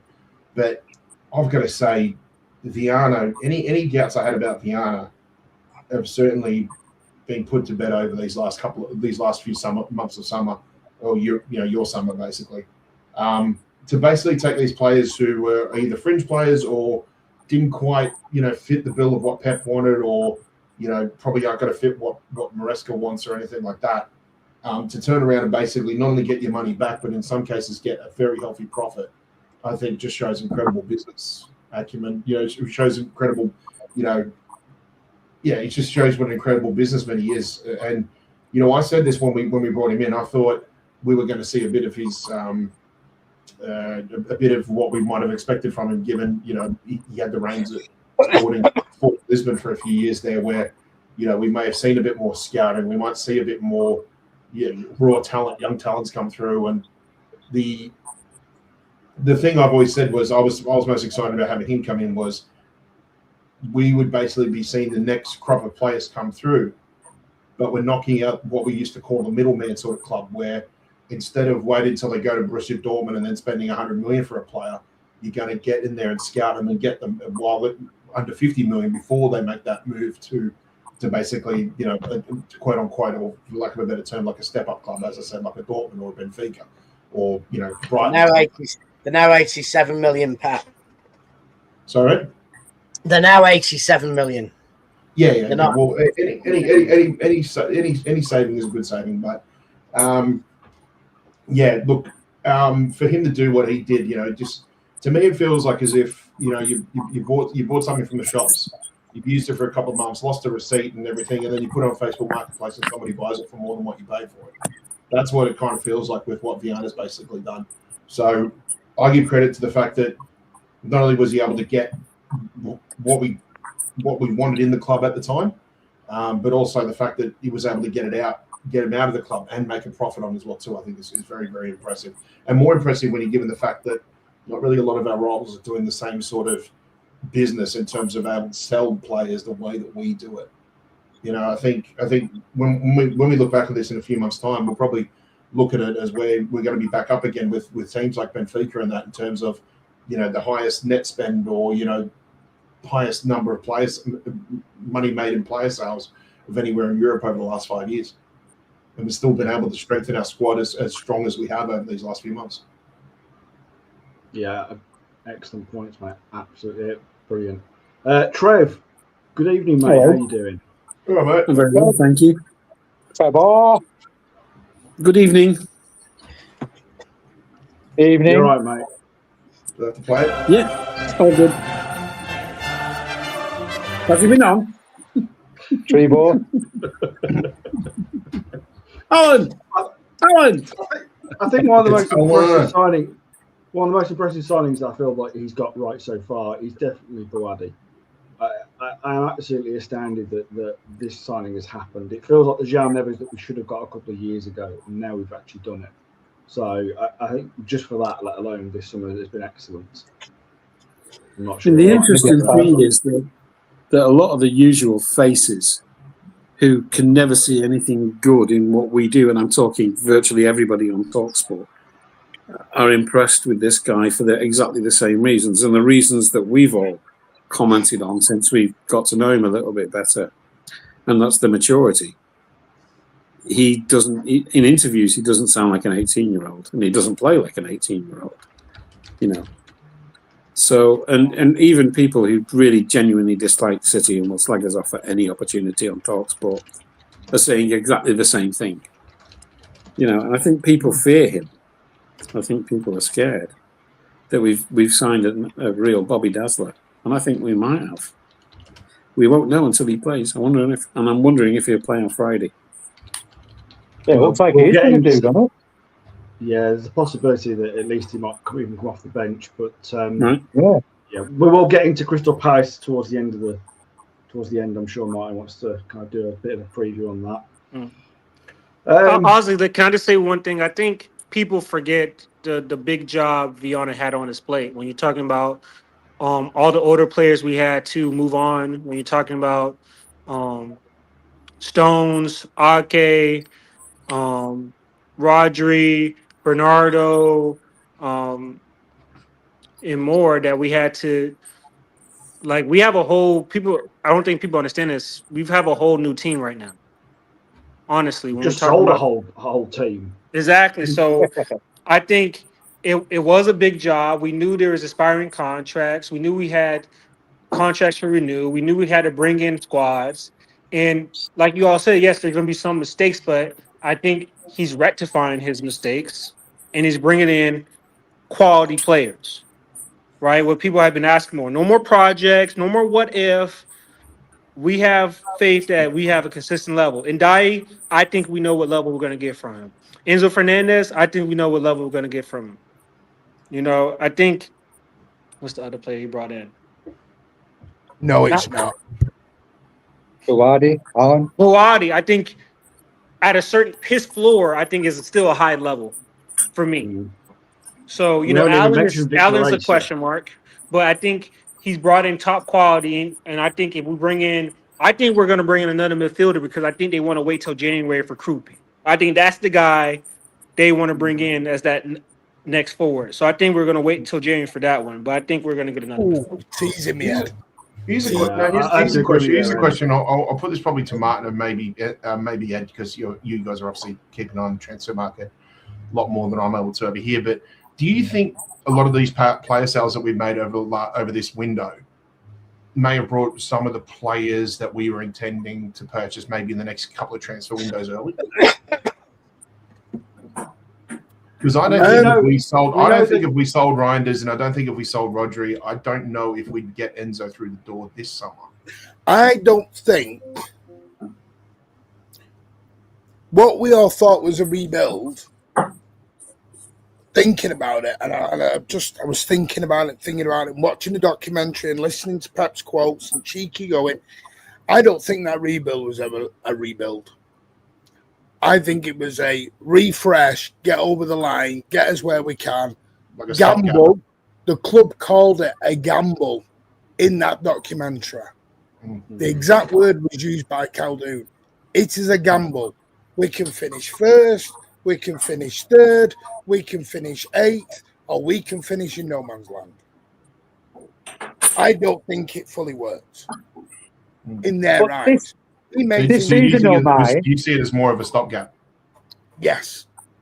This season, though, Martin, was going to be a transitional year still. With Bernardo, Stones, even the manager going, it was going to be a transitional year anyway. And I think they started preparing this. A transition on a transition. I think they started preparing this in January with the likes of Smee and Gable. I think those signs were brought forward, potentially from what we were maybe getting in the summer. They were brought through in January because we felt that they were needed now. They could get them now, and before the clubs shunt in and possibly try and get them as well. So I think it was all brought forward at that point. Rich, I know you've got a drop soon, so is there anything else you want to say before you go? Sorry, mate. No. I mean, I think, for me, I'm not going to decide on Viana now. I think I'll judge him in 3 or 4 years' time. I think there are things that have impressed me incredibly about him. There are things that have alarmed me about him. And often they're actually the same thing. I think, I'd praise his decisiveness at getting rid of players who haven't quite made it. But I think also that in itself it's worked this summer, but it's a risky way of doing it. And, over the years, a lot of our best players have been players who haven't really come good till the second year. So judging after a year is pretty, would Viana have sold Rodri or, Bernardo back in the day? I do wonder, but I think time will tell. The one thing I think is clear, and I've looked through the numbers a bit, and that is that it's far more important for City to get the best price for our sales than it is for us to get the best price for our purchases. So if we delay something, we play 20 million more for Enzo. If that's earned us 20 million more for Savio, it was worth it, because anything that we get in income is going into our P&L in one hit this year. Anything we pay out more is spread over 5-6 years. So I think there's been obviously a lot of very interesting stuff on some spreadsheets using AI, working how we keep to all our squad cost ratios, etc. Because we've been playing a really, really fine line, it seems, on getting money in to spend, getting players out to give players new contracts. So hopefully at the end of all that, we come out at 68% or something nicely under that 70% margin. And Viana may have done a much better job than we think, because there may be a lot more going on that the fans don't know about, that we know about from our calculations. So he may be under a lot more restrictions about timings than we know about.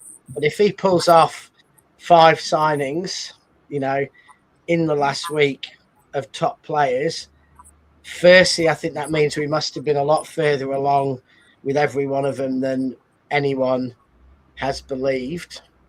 And we must have had a lot more conversations than the press knew about or reported about. But fair play to him. That's a big ask. And, I was chatting with a Liverpool fan the other day. They still need 4 or 5 players, and we're 2 down, 3 to go. And they're about half down, 4.5 to go. So, yeah. Just before you drop, mate, can we get your past prediction? 2-1 to City. Brilliant. Thanks for coming on, Rich. Really appreciate that. Yeah, just and I think we'll beat Bournemouth 2-1 as well. So you can give me that for last week. All right, I'll let Martin tell you that. Yeah, I think we all had that. Maybe we did. Yeah. Yeah. Martin said I copied him. I didn't. I thought we were going to draw against Bournemouth, so I'm out. Well, you're the other one out, Danny. Excellent, right? Put him bottom now. Yeah. Everyone except Ed, we know what his prediction's like. Yeah, he'll get the wooden spoon again this season, I'm sure. We got Rich.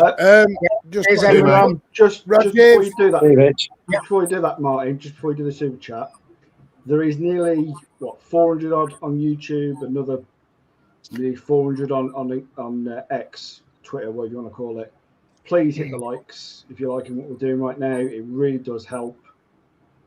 Appreciate it. If you're not subscribed, please subscribe to the channel as well. Go on, Martin. Sorry. Yeah, big up to Rajib for the 10 gifted membership. You, sir, are a superstar. Thank you, Membucker. Hope you are well. Thank you so much. David Matt's come in with the 150 jewels. And he's coming with another 150 of the family jewels. And he's at another 150 of the family jewels. So thank you so much. Don't forget, why do you keep calling it family jewels? 50% of all donations will be going into Alzheimer's site up to October, leading into our big charity event in October in aid of Alzheimer's Society. Carry on. Very good cause. Martin's full of bling. He will be by the time we end the show, I think, with all these jewels he's getting. Be sparkling. Yeah.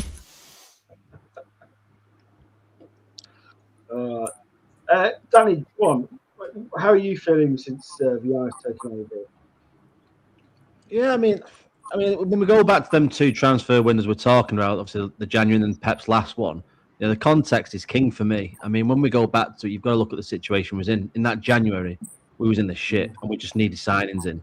So it didn't matter who, we just need to get through that season. And in that last summer transfer, obviously, was Pep's last season. So, to me, I've said this before, I think it was just a case of get the players in to give Pep what he needed to potentially try and win as a title. Don't matter if it's a long-term thing or not, they just needed what he needed. And that's the way I look at it. So I agree with Martin. I think obviously the rebuild's on now.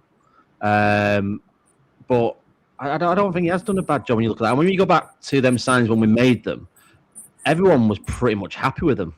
I don't see anyone, no one was really kicking up a fuss about it. And it's like now we'll be happy with these signings. In 18 months we might not be. You just don't know, do you? You don't know how it's going to play out. But Danny, if you look at it, right, if you look at all the mistakes, but if he brings in a generational, I know this word's straight on. If he brings in a generational center back, if he brings in a generational 10, and he brings in a generational DM, like I don't know how you can call that a fail. You know, like I don't know how you can say he's failed. Yeah, but we don't know if they are or they're not. We're going off what we've seen. But at the time, let's use Reinder's example. Everyone got excited and hyped up over Reinders. Oh, he's going to be great. He's going to be next level and all this. And then what happened? Yeah. So you just don't know what's there, do you? Signing. Potentially. Yeah. I call him signing of the summer. Yeah. All for that Wolves game. Hey, man. Martin, you got the number on the back with his name on it. You did. No, I actually, because I got asked by lads to do a video with LB, Hugh and that, and we all said he was going to be signing of the summer. You can get transfers wrong now and again. You can't get it wrong. You just have to see how it goes. I mean, I don't mean you can really judge it. I mean, like I say, especially he's definitely good at selling. Well, we've got to give him that. He's definitely good at selling. Yeah, so, that's right. And he revamped the academy. Yeah. When you talk about how many academy players we brought in. Yeah, that's right. Yeah, I think he's just completely different. Yeah, his method of operations in a football club is completely different to Cheeky. I think he's a lot more aggressive. He's a lot more aggressive. He's a lot more ambitious. I think he's not afraid to take risks. A lot of people wanted that as well, though, Pat. They said they wanted, obviously, someone to be more aggressive in that sports director. I think, and Danny, I think the Elliot Anderson transfer is a perfect example. I think if it was Cheeky and Cheeky only was still at the reins, I think we would have only got Anderson through the door maybe in the last week or two. He went out there as soon as the season was over in Europe. I think they went for Maranaka. Viana was on Maranaka straight away. Let's do business. Let's get this done. And sure enough, it was pretty much it was confirmed before England had even got out of the group stages, basically. I think with Cheeky, I think they would have started the talking, but I don't think it would have really come to a head until probably the early part of this month, I think. Yeah, we got the main target. That was our main target, wasn't it? And you got him. And that would have been no easy feat as well, having to deal with Marianakis. Do you know what I mean? He gets involved. He's not an easy guy to deal with. And then plus on that, you're getting all the drama with the Rodri stuff in the summer. He's had to deal with a hell of a lot in one summer. And that's before you even factor anyone else into it. Just them two alone.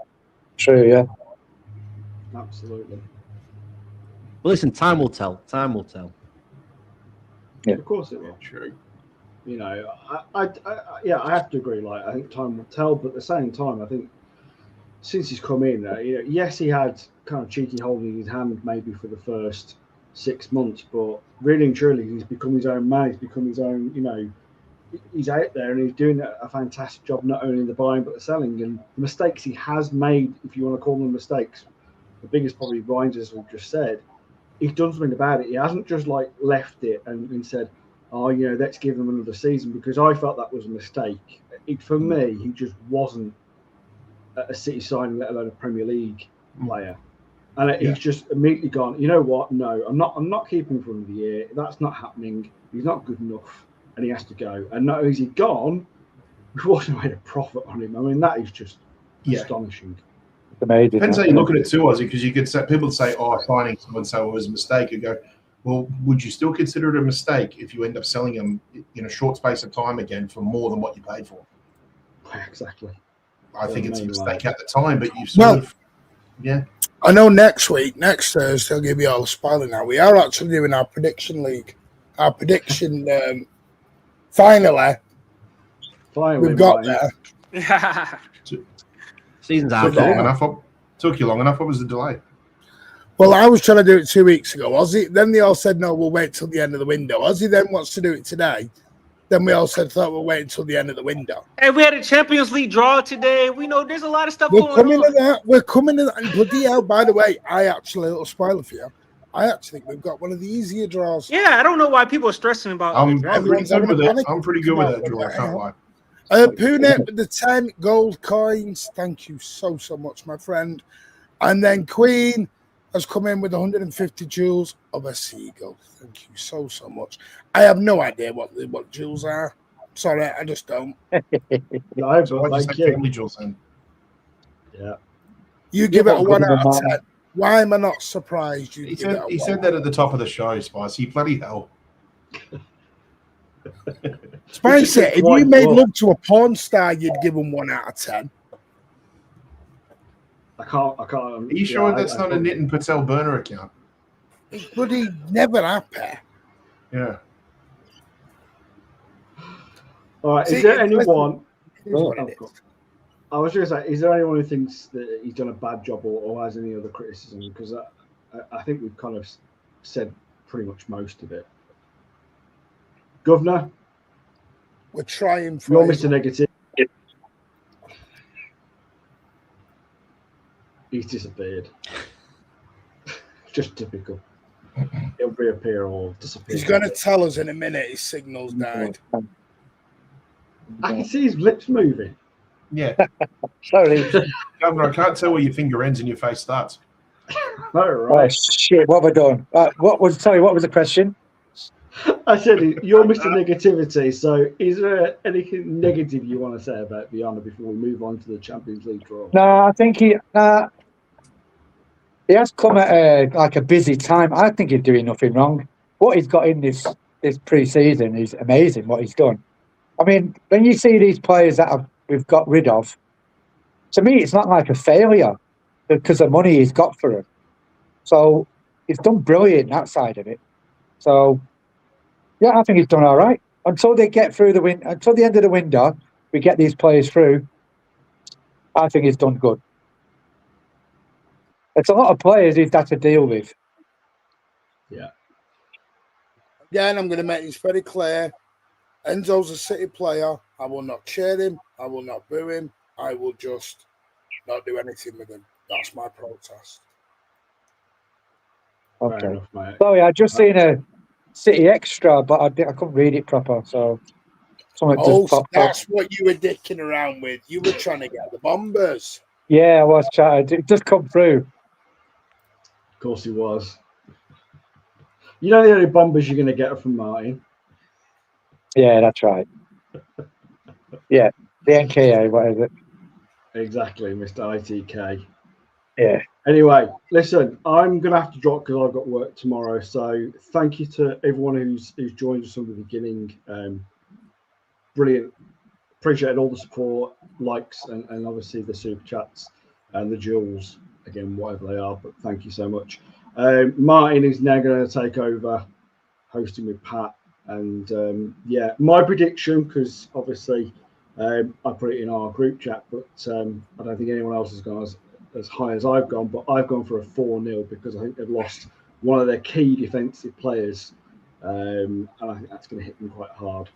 And I think Haaland's going to be on the score sheet this weekend. So 4-0 is my prediction for tomorrow night.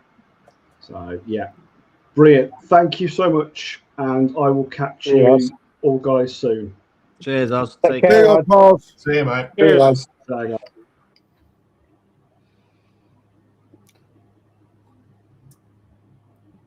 Cricket.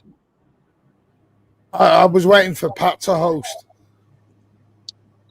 Oh, so I run these streaks now, do I? I guess it makes sense. It's probably best, given your current health, Martin, just to look after the chat. It's not BDU, is it? I know, right? I mean, you grotty little wanker. Yeah, you deal with that then, right? I know some people are a bit, For me, I think what we bought in and what we bought are very good. Listen, the bouaddi I think is going to be great. I had my skepticism about him because of the price. I went and did some research, went and watched a few games. Because I admit, when I was talking about, I'd heard of him, but I'd never watched any games. So I went and did a bit of research, watched games, looked decent. Anderson, I think is a great player anyway. I think he was one of the best midfielders in the Premier League last season. And Enzo Fernandez, as a human being, he's scum of the earth. But as a footballer, I like him. And I have to take because again, it's not our decision and I don't want to go back into it. The one thing I just want to say to the chat, we can't keep having debates constantly. And I'm seeing it in all YouTube channels. The club have made the decision they're going to sign him. You now have to make your decision as a fan. Are you on the train or are you off the train? This is now your choice. We're not going to tell you how to do it. We're not going to. If you don't want to support him, that's fine. If you don't want to watch the club, that's up to you. But stop judging how everybody else should feel about it. The guy is a vile human being. That is my opinion. I get no... People have got this idea, because I've had so many DMs this week, that YouTubers and fan groups have a say on signings. We don't. There is a massive difference between a fan protest over ticket prices and a fan protest over signings. There has never, ever been a protest over any signings ever at Manchester City.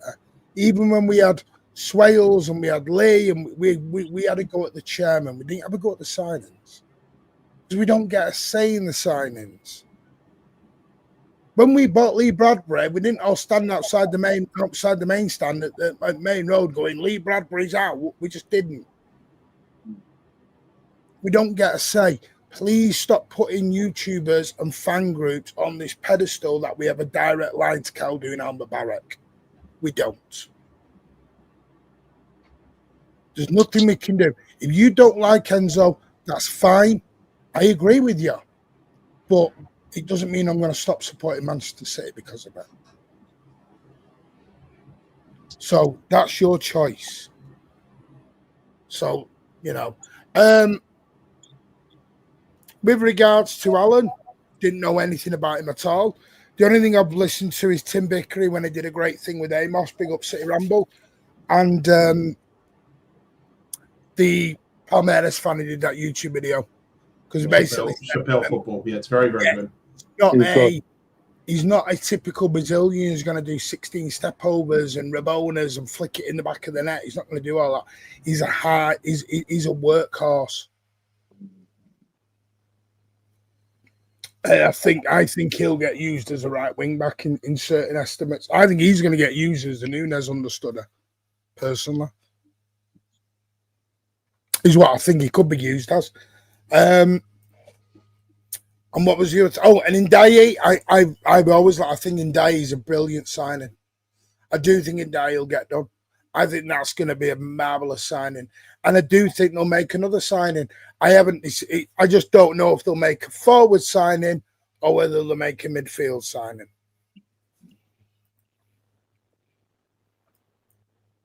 I think they'll make a midfield signing because I think they'll go with Semenyo as the backup striker, or even Ndiaye. We play a different way then. Until January, you go for Krupi. Yeah, and then I'd go for Krupi in there. Okay. For me, if we get the signings in we get in, I'm giving it an 8.5 out of 10. Yeah. Let me just jump in the chat there for a second, Martin. That's the link for Chappelle Football.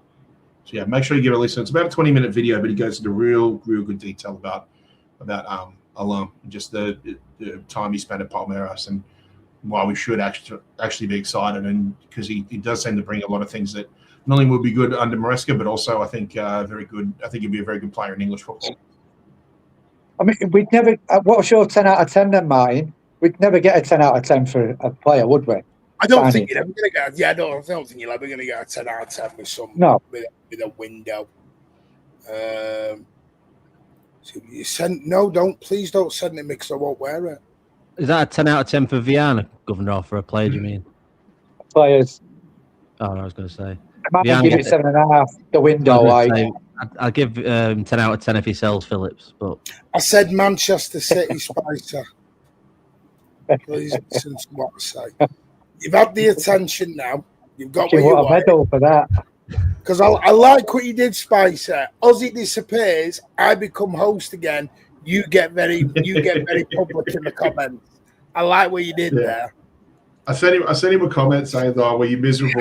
Did you find a way to be miserable even when we beat Madrid 4-0?" Yeah. He said, "Oh no, it was different." He said it was different back then.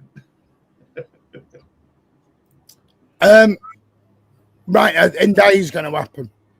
Enzo Fernandez is going to happen. By the way, the fee is nearly agreed. It's not fully agreed. Right. What do we all think of this? Because it's come out today. Obviously, we've done the draw. Oh, PSG sorry, at home. One sec, Martin. Sorry, 1 sec before you do.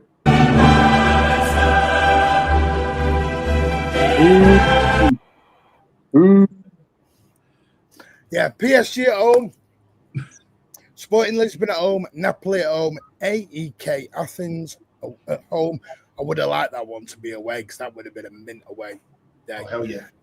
Barca away. So yeah, we had to get Rodri back. Bound to get Martin, I said from the get-go, I said we'll have an away game where we play against a team with a former player, and we'll have a home game where we play against a former player. So you've got that in Napoli, and you've got that in Barca. Yeah. Porto away, RB Leipzig away, which would be a good little away trip. And Kushinov's old team Lons, we're going to as well away. And I've had a look at Arsenal's draw. They've got Madrid and PSG they've got Madrid, PSG, Bayern Munich, I actually think if that had been PSG away, I'd have been more concerned. PSG at home. And you're also looking at it too, man, where I think the big key here is when the fixtures are actually released, because if we play Paris, say, match day 1 or 2, that's a big difference compared to, say, playing them in match day 7 or 8. Because we know what PSG are like in the second half of every season. They take the time going. I thought the exact same. Oh, yeah. They're no different to what we were in our prime with Guardiola. Slow out the blocks in the first few months, and then they go nuts in the new year. Yeah. So that's the big one. If we play PSG early on, no reason why we shouldn't be able to get a result. I'm happy for Barca away.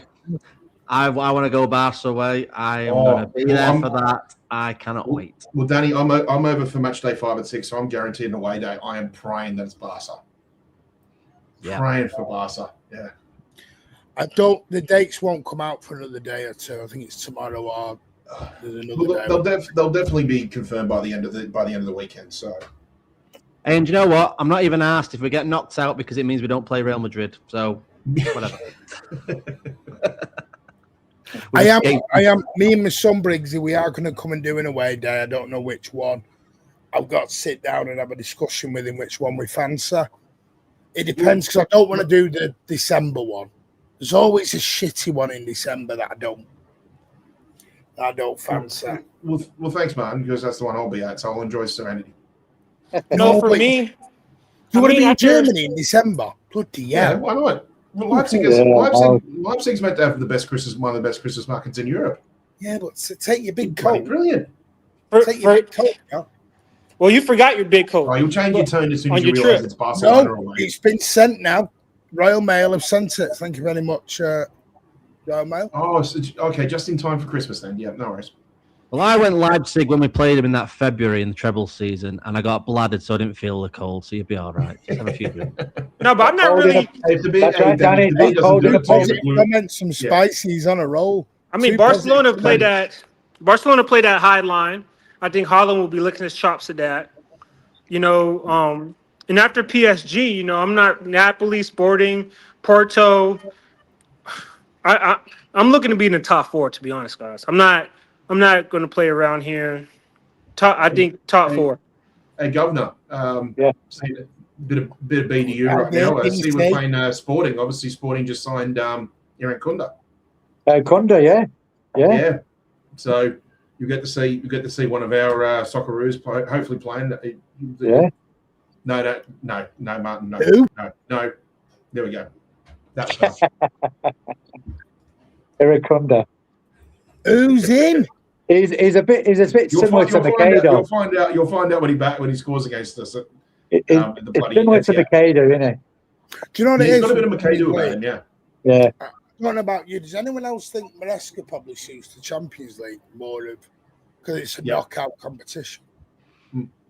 A few Chelsea accounts have said that it does seem to get a bit of a role in cup competitions. So there's every chance that, you know, regardless what happens in the league here, he might actually have a good run in the Champions League. Yeah, I don't think, unlike Pep, I don't think he's going to do all these experimentation in the Champions League. I think Maresca isn't that type. I think he's going to have a set team and they're going to go out there, maybe change here or there, but I don't think we'll see the experimentation. Yeah. Fraser said at least we don't get Bodo Glimt. Well, there's bloody 2 Norwegian teams in the Champions League this year because that Viking FK came through the qualifications and they're up in Stavanger or whatever it's called, which is meant to be even colder than Bodo Glimt. So we can have a look at to avoid the really cold places. Do you want to have a look at some of the other draws while we're actually here? Villa got shifted. Villa got shafted. Well, Liverpool have got Atletico Madrid at home, Porto at home, Villarreal at home, Lens at home. Liverpool have got a nice start. So like Inter away, Club Brugge away, Fenerbahce away, and LASK. Oh, Lask, yeah. Yeah. Do you know where Lask is? Do you know where that would have been a bit of a bizarre away day? Lask is in Linz in Austria. Do you know who do you know who was born there? No. Adolf Hitler. Oh, Jesus. Arsenal, this is where I'm a bit. They've got Madrid at home, Dortmund at home. Who did he play for? Who? I don't know. I don't know. But I heard he spent all these time. I don't know. But I heard he spent all these time. Bayern Munich away, Napoli away, and then who else they got? Who else they got? Oh, where is it? Let me come off this. My thing's not bloody working. Right. Let me get it here. Right, here we go, because that's just bloody stupid. Right, Real Madrid at home, Bayern Munich away, Borussia Dortmund at home, Real Betis away, Lille at home, Napoli away, Sabah at home, and Slavia Prague away. Villa have got PSG at home, Barcelona away, Dortmund at home, Club Brugge away, Fenerbahce at home, Galatasaray away. That is a bitch. Ooh. Viking at home, Slavia Prague away, and United spit. Bayern Munich at home, Atletico Madrid away, Roma at home, Sporting away, Leipzig at home, Villarreal away, Sabah at home, and they've got to go to Como. They've got to go to old Cesc Fabregas's boys over on Lake Como. Bloody rags getting. That's what we wanted. We want Como away. No, you want Como away. Well, no, because Martin, wherever I go, it's going to be cold. The fan base wanted Como, and they wanted Como maybe for match day 1. Yeah, they wanted to go. To the Italian lakes for a bit of a nice chill. Exactly. Yeah, a few days in the sun. Yeah. Or in Danny's case, it's have a beer or a mulled wine, whichever one gets you there first. I drink plenty of Disaronno. I want to know who's going to babysit. Who's going to babysit Briggsy on the away day? He'll be babysitting me. Just don't be trying to nick his wheelchair. Everyone seems to get a go in the wheelchair. Hey, Briggsy, guys, I've got to go. Take care. All right, big up, mate. There you go. So yeah, no, I'm over the moon with it. I know I've seen a lot of City fans really. Yeah, talk about the group of death. I'm like, what's going on? I'm not. Yeah, it's no group of death for me. By the way, Briggsy or Luke, if you want to come on, let us know, lads. You're more than welcome. Initially, I looked at it. I thought to myself, Jesus, this has got the makings of we're going to get bummed without no lube here, but I've kind of digested it a bit now. What? Getting bummed with no lube? I've accepted it. No, it's not. I'm just happy with Barcelona away. That's made me. I'm happy with that. Don't care what happens in the game. Just happy to go there. Is that part of the script? Is that when you come off the top rope? See, this is what I mean now. I know you found this out. You just look. This is. Shut up, bitch. This is your initiation, Danny. If anyone doesn't know, Danny used to be a former pro wrestler. Shut up, bitch. That's my favorite wrestler. Yeah.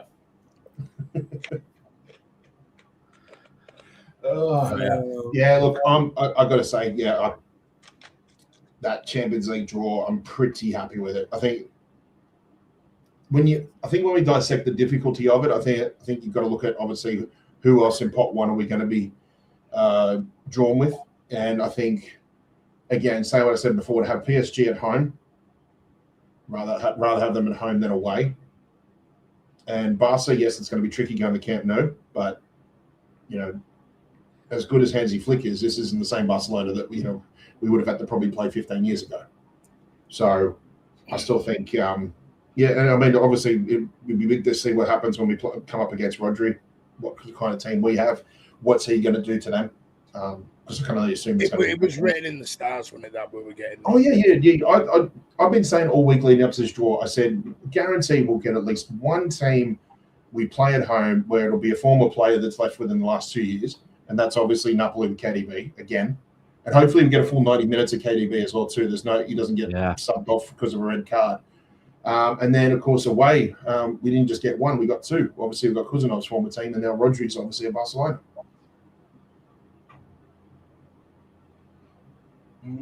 So I'm okay with it. You take PSG and Barca out of the equation, I think it's a very, very strong draw. That being said, though, again, I don't want to look at the other fixtures as though we can discard the PSG. Yeah, they're not gimmies. Yeah, they're not games. We can discard them because we looked at how close we came to not making that top 8. And I think regardless of what the rest of that league phase does, we just need to go out there and win every game or get maximum points for every game. Because you can see how quickly, unless you're dominating, winning every game like Arsenal showed in that group stage, that group phase, league phase, last season.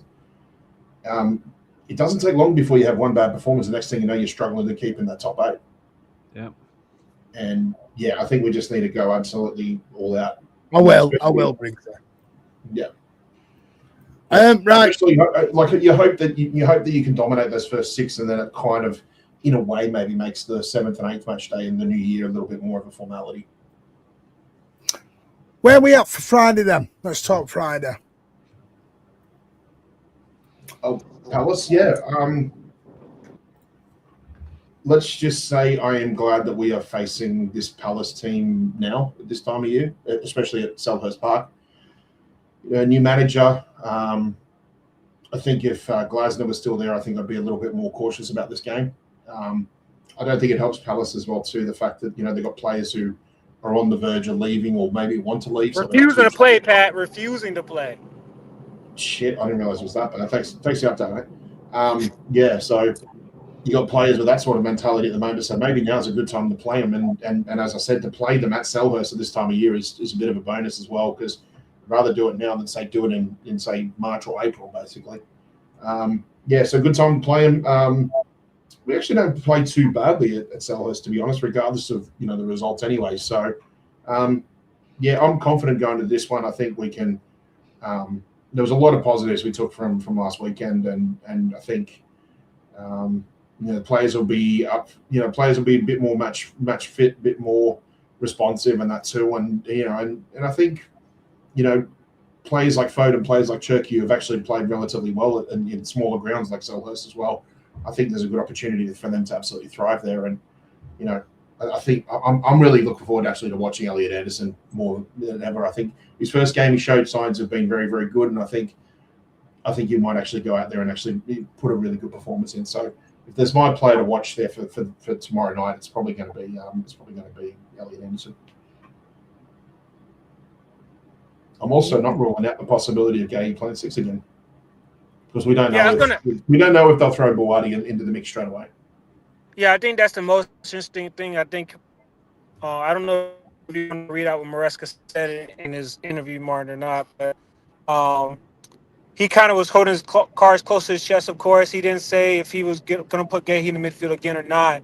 But what would be the midfield you guys would like to see tomorrow? What midfield combination?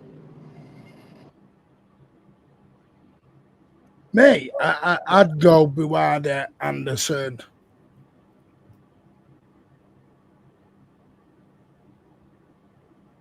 Oh, he's tempted.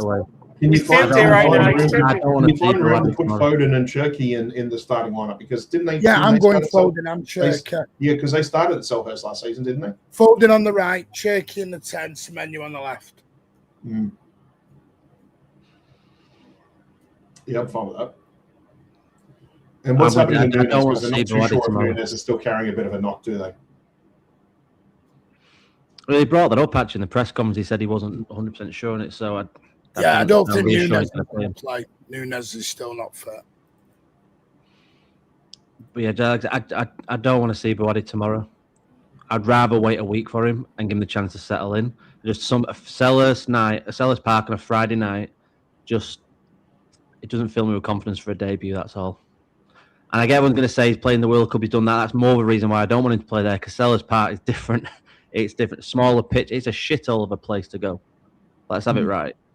And I don't have a good feeling about it. I'm more cautious about this game tomorrow. I get, obviously, they're in a transition, new manager, whatnot. But last time we thought we were going to go batter someone, look at when we went to Southampton and they were happy with a 0-0 draw. What if that's the case? What Palace want to do tomorrow? Let's just get a 0-0 draw. Palace setup is different, Danny. Southampton is a low block. I think, at home, Crystal Palace, they're usually more open. I'm just looking at, you got Sarr saying he wants out. You got Mateta saying he wants out. Who's really there? I don't know who their attacking threat is. Of course, they got Wharton there still at this current moment. That's more reason why they're more cautious. Apparently, Palace fans are saying Wharton didn't even look half interested against Everton. I don't know. I just don't think you can rule out what that place is. We don't necessarily play well there. And we do struggle there, and I'm not ruling out. So I'm cautious with it. That's all. No, my midfield would probably be.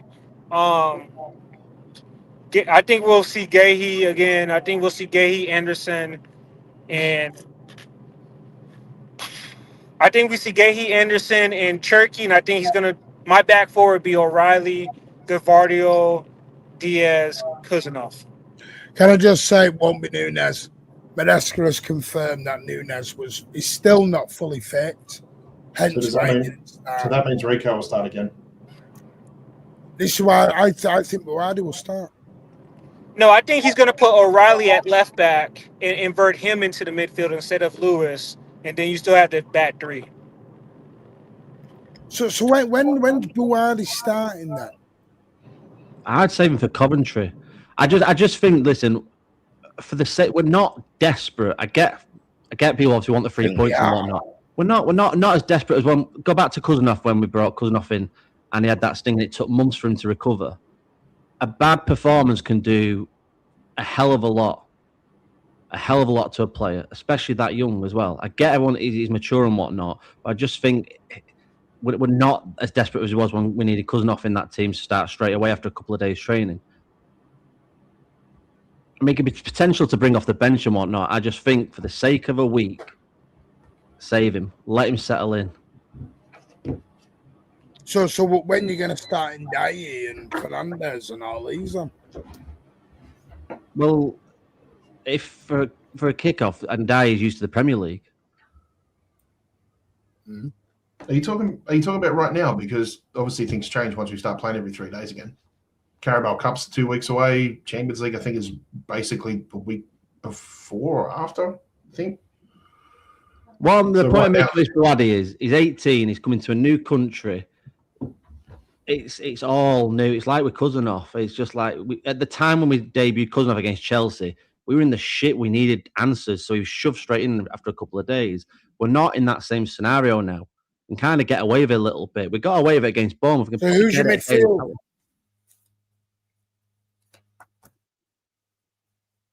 So put Anderson in there. So who's your 6?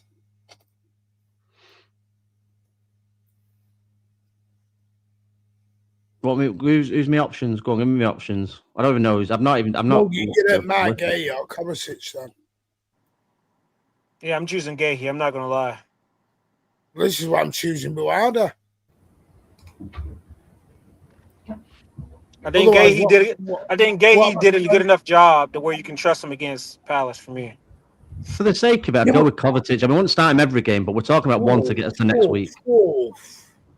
We was talking about one game to get us till next week, and then he can go back to being the bring him on later on. What we spent 85 mil on Bouaddi on for? Okay, well that's fine, but start him as a stinker, and then you've got to take him out for months, and then you're saying why we spent 85 million for a few months out. But that's what I'm saying. But then when we get to the Bernabeu or the Camp Nou, don't start him. Well, no, because can't keep saying don't start him because he's a kid. I'm not saying that, Martin. That's where we're twisting my point. My point is he's been here for 2 days. No, but he's been here for 2 days. I'm saying give him a week to settle in. Start him in every game after that for all I care. Not a problem with that. I'm just saying I think 2 days for an 18-year-old who's coming to a brand new country is too much. And the risk versus the reward are too much when we're not desperate. Well, I would say this. What he was asking from Gahey wasn't... It was very simplified version of what you could do. Could Bouaddi do what Gahey did? Because Gahey wasn't doing all these breaking line passes. He was just keeping it ticking. Could Bouaddi do that in the limited time he's been here? I don't know. Do you know what he's amazing? I really like the signing. I love what I see of him. We need Matt Gay in that back line right now. That's my concern. Which is why I've got no problem with starting Kovacic. It's one game. I just worry about Kovacic, Dan. Yeah, I do. But again, like I'm talking about one game. I don't think we can afford to lose against Palace. Oh, Martin, it sounds like you talking about a title race. No, I'm not bothered. But I'm saying is what I want. I still want a challenge. Yeah. Do you think Maresca's spending all this money to just go top 4? Oh, Martin! Hang on. Martin, I seen you on Hassan's channel. Don't do that. Don't do that. Oh, hang on. Let me. There's a difference. Don't worry, we'll wait. Do you want the fan view from me, or do you want what I think the club is saying? Because there's now 2 different answers. I'm okay with top 4 fight this season, 100%. You know the club aren't, though. You know that. That's what I'm saying. What we're looking at now, and tomorrow's the last chance to do this, is just a short-term solution. That's all we need. And then from next week onwards, it's game on. We've got the players we want. They've had time to settle in. Then it's full throttle. We just need to find this. We need to find a way against Bournemouth to get through it. We got through it. We need to find a way tomorrow to get through it and get through it. That's my opinion of it. No, listen, it's all opinions on here. I'm just trying to think because we haven't got anyone. And I'm going to be honest, I don't trust Kovacic in that role right now. I mean, he could do Anderson, O'Reilly, Turkey. See, ideally it would be Anderson, but he doesn't want to see play Anderson in this 6 bloody role at the minute. I don't know. This point of the season where you're only playing every 7 days is a bit of a mix of you got to play your most match fit, but then you also got to play a combination of your best and your most match fit as well. So it can be a little bit of a dilemma in a way. So, I just think, we look at the start of this season on Maresca no different than we look at the start of every season under Pep, where it was like you just get through these playing every 7 day matches until we start playing every 3 or 4 days, and then that's when we start getting into playing more of the football that we know. Yeah. So we just got to get through it. I don't think it's even worth talking about who starts. It's more a case of do you know what it is? just getting squad numbers up to match day fitness, and then I don't rate Palace. I think Palace are a mess. People are looking at Palace as Palace in the last few years with Glasner. Palace have been stripped bare this summer. They've got players who are like trying to get out the door, desperately trying to get out the door. Sarr wants out. Mateta's trying to get out. Muniz wants to go back to Glasner. It's like, which is I find bizarre too because Palace are in Europa League this year. European football. And they're being ripped apart. I feel for the Palace fans a little bit because they're being ripped apart at the minute. Palace. It's amazing how quickly things change because for the last 2 years they're probably one of the most justifiably happy couple of sort of fan bases in English football. Winning their first 2-3 trophies. I just said that about Rico. Rico always does well at Selhurst Park. He does. Apart from when he got the red card. Apart from the red card. That too. But also too, I remember the game when he linked up with Oscar Bob on the right hand side. They were brilliant. Yeah, they're very, very good. I'm going to have a look who Crystal Palace have brought in and who they've sold. You can do that kind of stuff with Nico O'Reilly because it's based on academy play. Do you know what I mean? They just got a center back in. They just got a highly touted center back in. I know that. Right, so they've sold. Maguire went to Chelsea, didn't he? We forgot about him too. He's one of their core. Right, so they bought Dwight McNeil. And then Kalali from Uni. Is that who you mean? And then Kalali, the right back. Xavier Gozo. Center back. Yeah, they've got a center back in. Disasi, the centre back from Chelsea. Tommy Yasu, he's on loan, isn't he? I don't think they bought him. I think he's on loan. Tommy Yasu's Disasi's a loan. Tommy Yasu's a free in from Ajax, the former Chelsea Arsenal. But they've got rid of Lacroix is gone.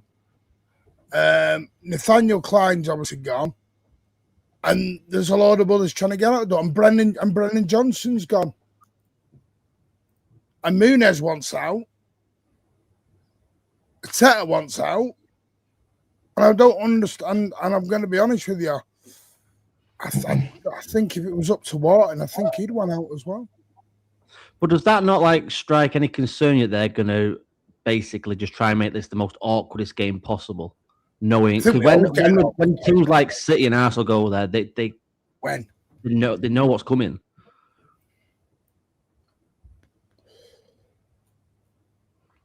And that's the only bit that concerns me. Thinking that is that what the mission's going to be.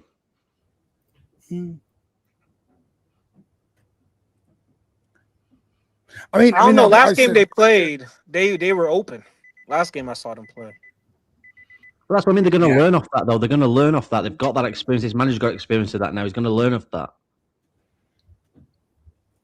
But he's also a new manager in the Premier League as well. Oh, yeah, no, he is, yeah. It's going to be a fascinating one. Alan said no chance top 4 fight. Unlike you, Alan, to be positive. Piss off, you grotty little wanker! Probably 19th. Yeah. 17th with the new Spurs. Yeah. Listen, I'm trying to stay out the Enzo Fernandez stuff because I'm not asked about the price. 120 million is what it'll be. And I find it a bit ironic, though, that Chelsea gave us the deadline and we're going to end up paying what they said we had to pay anyway. It's like saying no one gives us deadlines and bitches. We do what we want. Yeah, and Ndiaye, I think he'll be about, 78, yeah. I think everyone's unprepared for the season. You want my honest opinion? Everyone is unprepared. I don't think Arsenal. I think Arsenal are the best at the minute on paper. But again, all you've got to go off is against a newly promoted team at home, which is obviously an easier start. You know, it could be a different story if they had an away game or something like that. You don't know. I keep saying this. Some fans who think we're going to struggle and we're not going to do any good, they didn't want Maresca in the first place and they don't rate Maresca. Yeah. And that's simple as. I've told you this before, Martin. I have a theory that people are scared of him succeeding because it's not who they want. And if he succeeds, he stays. But sure, you want the best for the team and the success for the team. How are Chelsea prepared? I'll get that. Being prepared and play because of how they played the other night. Everyone, listen. But they were wide open against Fulham. Nobody wants to talk about that. They were wide open. I've seen barn doors bloody shut close faster than they did. Look at last season, for example, Villa and Newcastle. Villa got pumped by Newcastle, didn't they? And look how their seasons went after the first game's take with a pinch of salt. Things can change. I don't think it'll be Kone. I think they will go for another midfielder, but I don't know who it is. I think they would like Wharton, but I'm not sure they'll get him.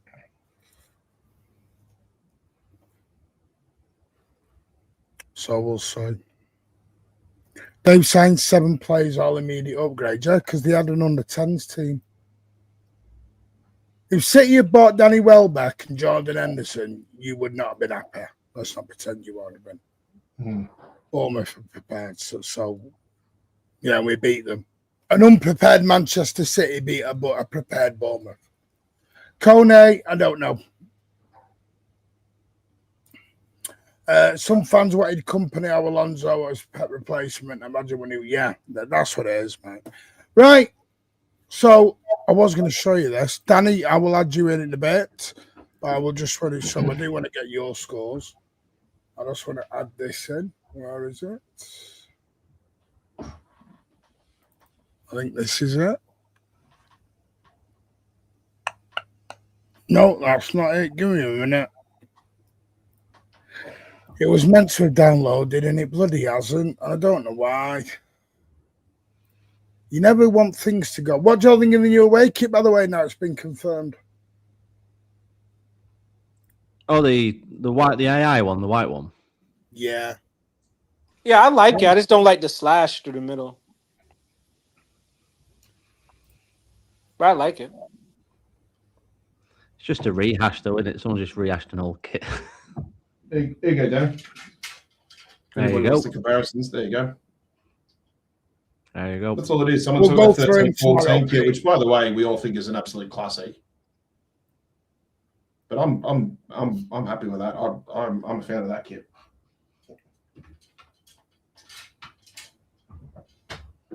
Yeah, I love it. Right, these are your predictions. I've gone for 3-1 win. Pat's gone for 3-0. Ozzy's gone 4-0. Rich has gone 2-1. Ed's copied me. And where are you at, Danny? Everyone's gone goals, eh? Sod it. 0-0. I think it's a draw.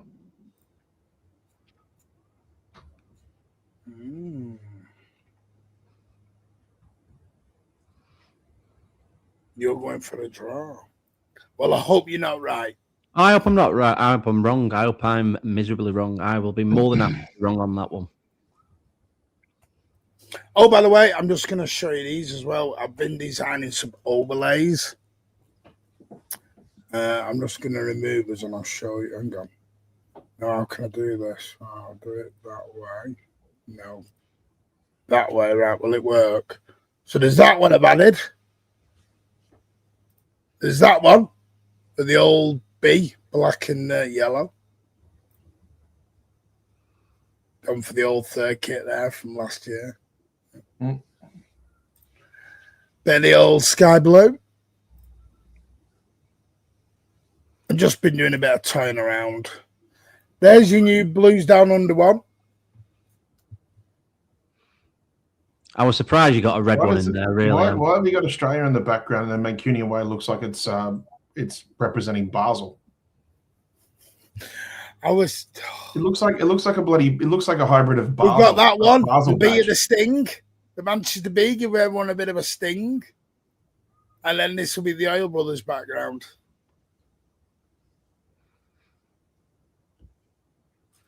And from next week, we'll have brand new intros and outros.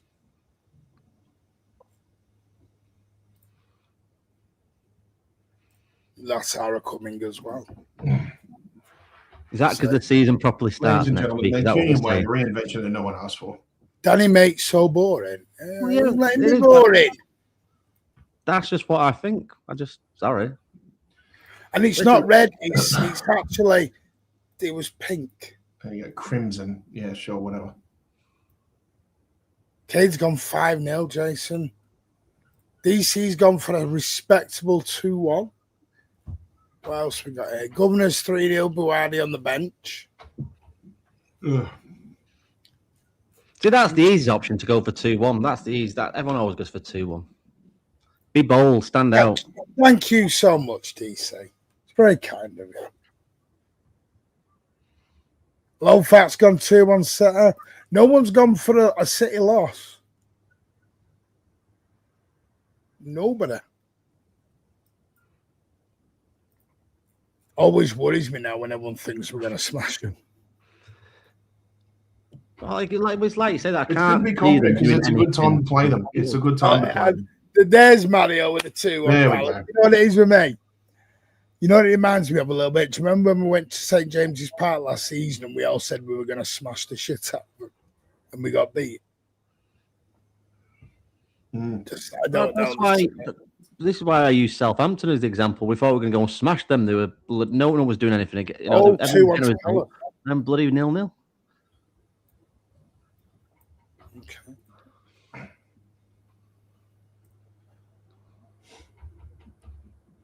Ben J. Johnson Jacobs Bomber. I don't always follow Ben Jacob. I think Ben Jacob talks shit. Because according to Ben Jacob, we had a buyback on guy who went to Chelsea. What's it called? Palmer. Yeah, no Palmer. Lavia? No, Winger. Went to Chelsea this summer. This summer? What? Yeah. Morgan Rogers. Oh, that's...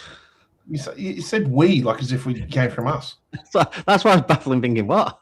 No, that's what he said. He said Manchester City had a buyback. Oh, you mean from when? Yeah, when he let? Right, he's come out weird. Which made no sense to me because he went from here to Middlesbrough, Borough to Villa, and then Villa to Chelsea. That made no sense. Chelsea's position is no direct or formal club contact yet. That's bullshit. I'll tell you that now. While City sources deal is progressing, City have made contact. That is Chelsea telling Ben Jacobs a pile of lies. Not saying Ben Jacob is the liar. I'm saying Chelsea are the liars on that. Chelsea are playing the... yeah, you know that's Chelsea right there. Yeah, that's Chelsea saying that to Ben, not us. Chelsea's 120 net price made the windows no longer applies. Some of market valuations, yeah, that again, that's... Listen, guys, follow the breadcrumbs. Fernandes was pulled out of the Chelsea squad completely. Alonso said 2 days ago he was going to be involved tonight. Work it out. This is Chelsea trying to do their deal with his replacement at the same time. They know he's gone, and he will be a City player. So there we go. Right. Anything else you want to add, gentlemen, before we drop? Can I just say a massive shout out to Nico Riley? No one's talked about him yet. Young PFA Player of the Year. Oh, yeah.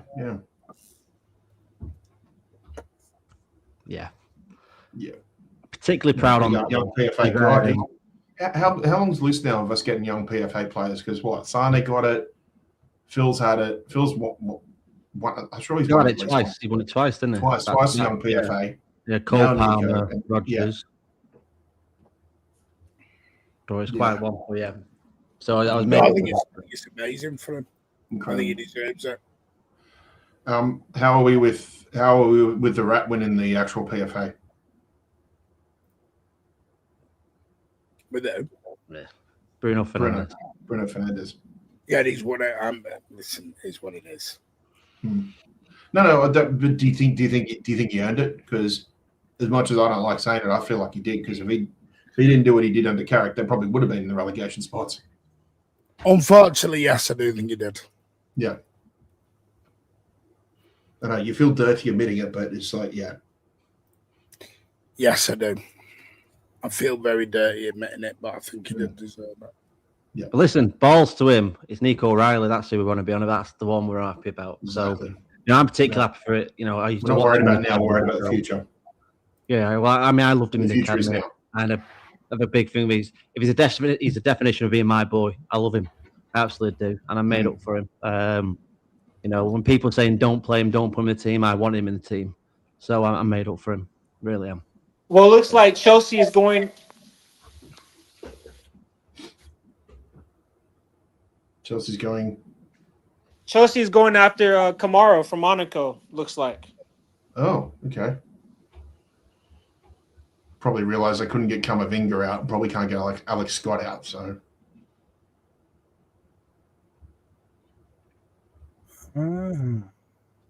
That's so old news right there. Yeah. Yeah, and there has been a breakthrough regime. There has. This is Chelsea's party line at the minute. Yes, we got Norwich City in the Carabao Cup. Yep. To be played week commencing 14th of September. Fixtures should come out shortly. Yeah. Rather home than away for Norwich, that's for sure. So, yeah, over the moon with that. Right, we should leave that there. I want to say massive thank you to us for saving my voice for tomorrow. We are back tomorrow now at 7:30 p.m. with the live watch along of Crystal Palace versus Manchester City. Come and join us live at 7:30 for that. We're going to have a grand old time, me and Tone. And whoever else joins, you can come and join us as well. And we'll take you through. I'm going to try and get some more antibiotics down my throat. Thank you, my doctor. Give me a amoxicillin. So always good. But yeah, please, if you can, smash those likes on your way out. That really, really does help the channel. Sorry we've not been on as much this week. I've just not been well. And also, I got a bit bored with everything that's going on. With all the Enzo fighting and it wasn't even, I'm going on shows and I felt sorry for the hosts because it's not their fault. And it's not just, there's a lot, I don't want to fight about players because this is what's upset me with it all. I'm not going to fall out with people over something I can't control. So why fall out with it? I want to wish all our former players the best of luck in their future endeavours. Mamouche, Savinho, the bastard would score on his frigging debut. Now that you mention it, thanks, Martin. Yeah. Well, sorry. I wasn't meant to scare. It's Charleston. It's Charlton. Nico G, best of luck up at Newcastle with the Geordies. Rodra, yeah, whatever at Barcelona. I mean, the positive with Savinho is, Martin, that's his G&A done for the season now. He's got it out of the way for Charlton, so. Yeah. But yeah, Manchester, don't forget, by the way, I will promise you we are going to be live on Deadline Day with a Deadline Day special. We will be with you on Monday because we think City are going to be busy. Well, I say busy, I think we're going to be in the news. So enjoy all. Have a great evening. Is there anyone live where we can raid? Anyone live?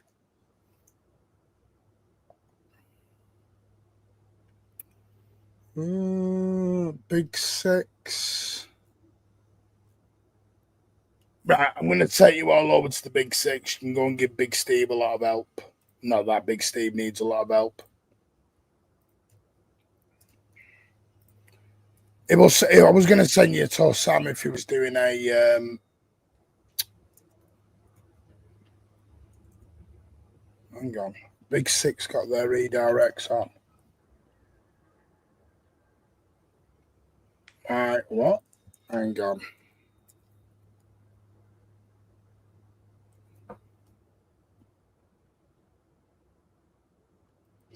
No, it's not letting me. Oh, there it is. Got it. Right, I'm going to send you all over to the Big Six. Mancunian Way Raid in the chat. Over on the Big Six. Big up to Big Steve. Show him a lot of love. Tuesday, sorry, yeah. Is it Tuesday? Tuesday, my bad. Tuesday, thank you, Louis. So there'll be a show Monday and Tuesday.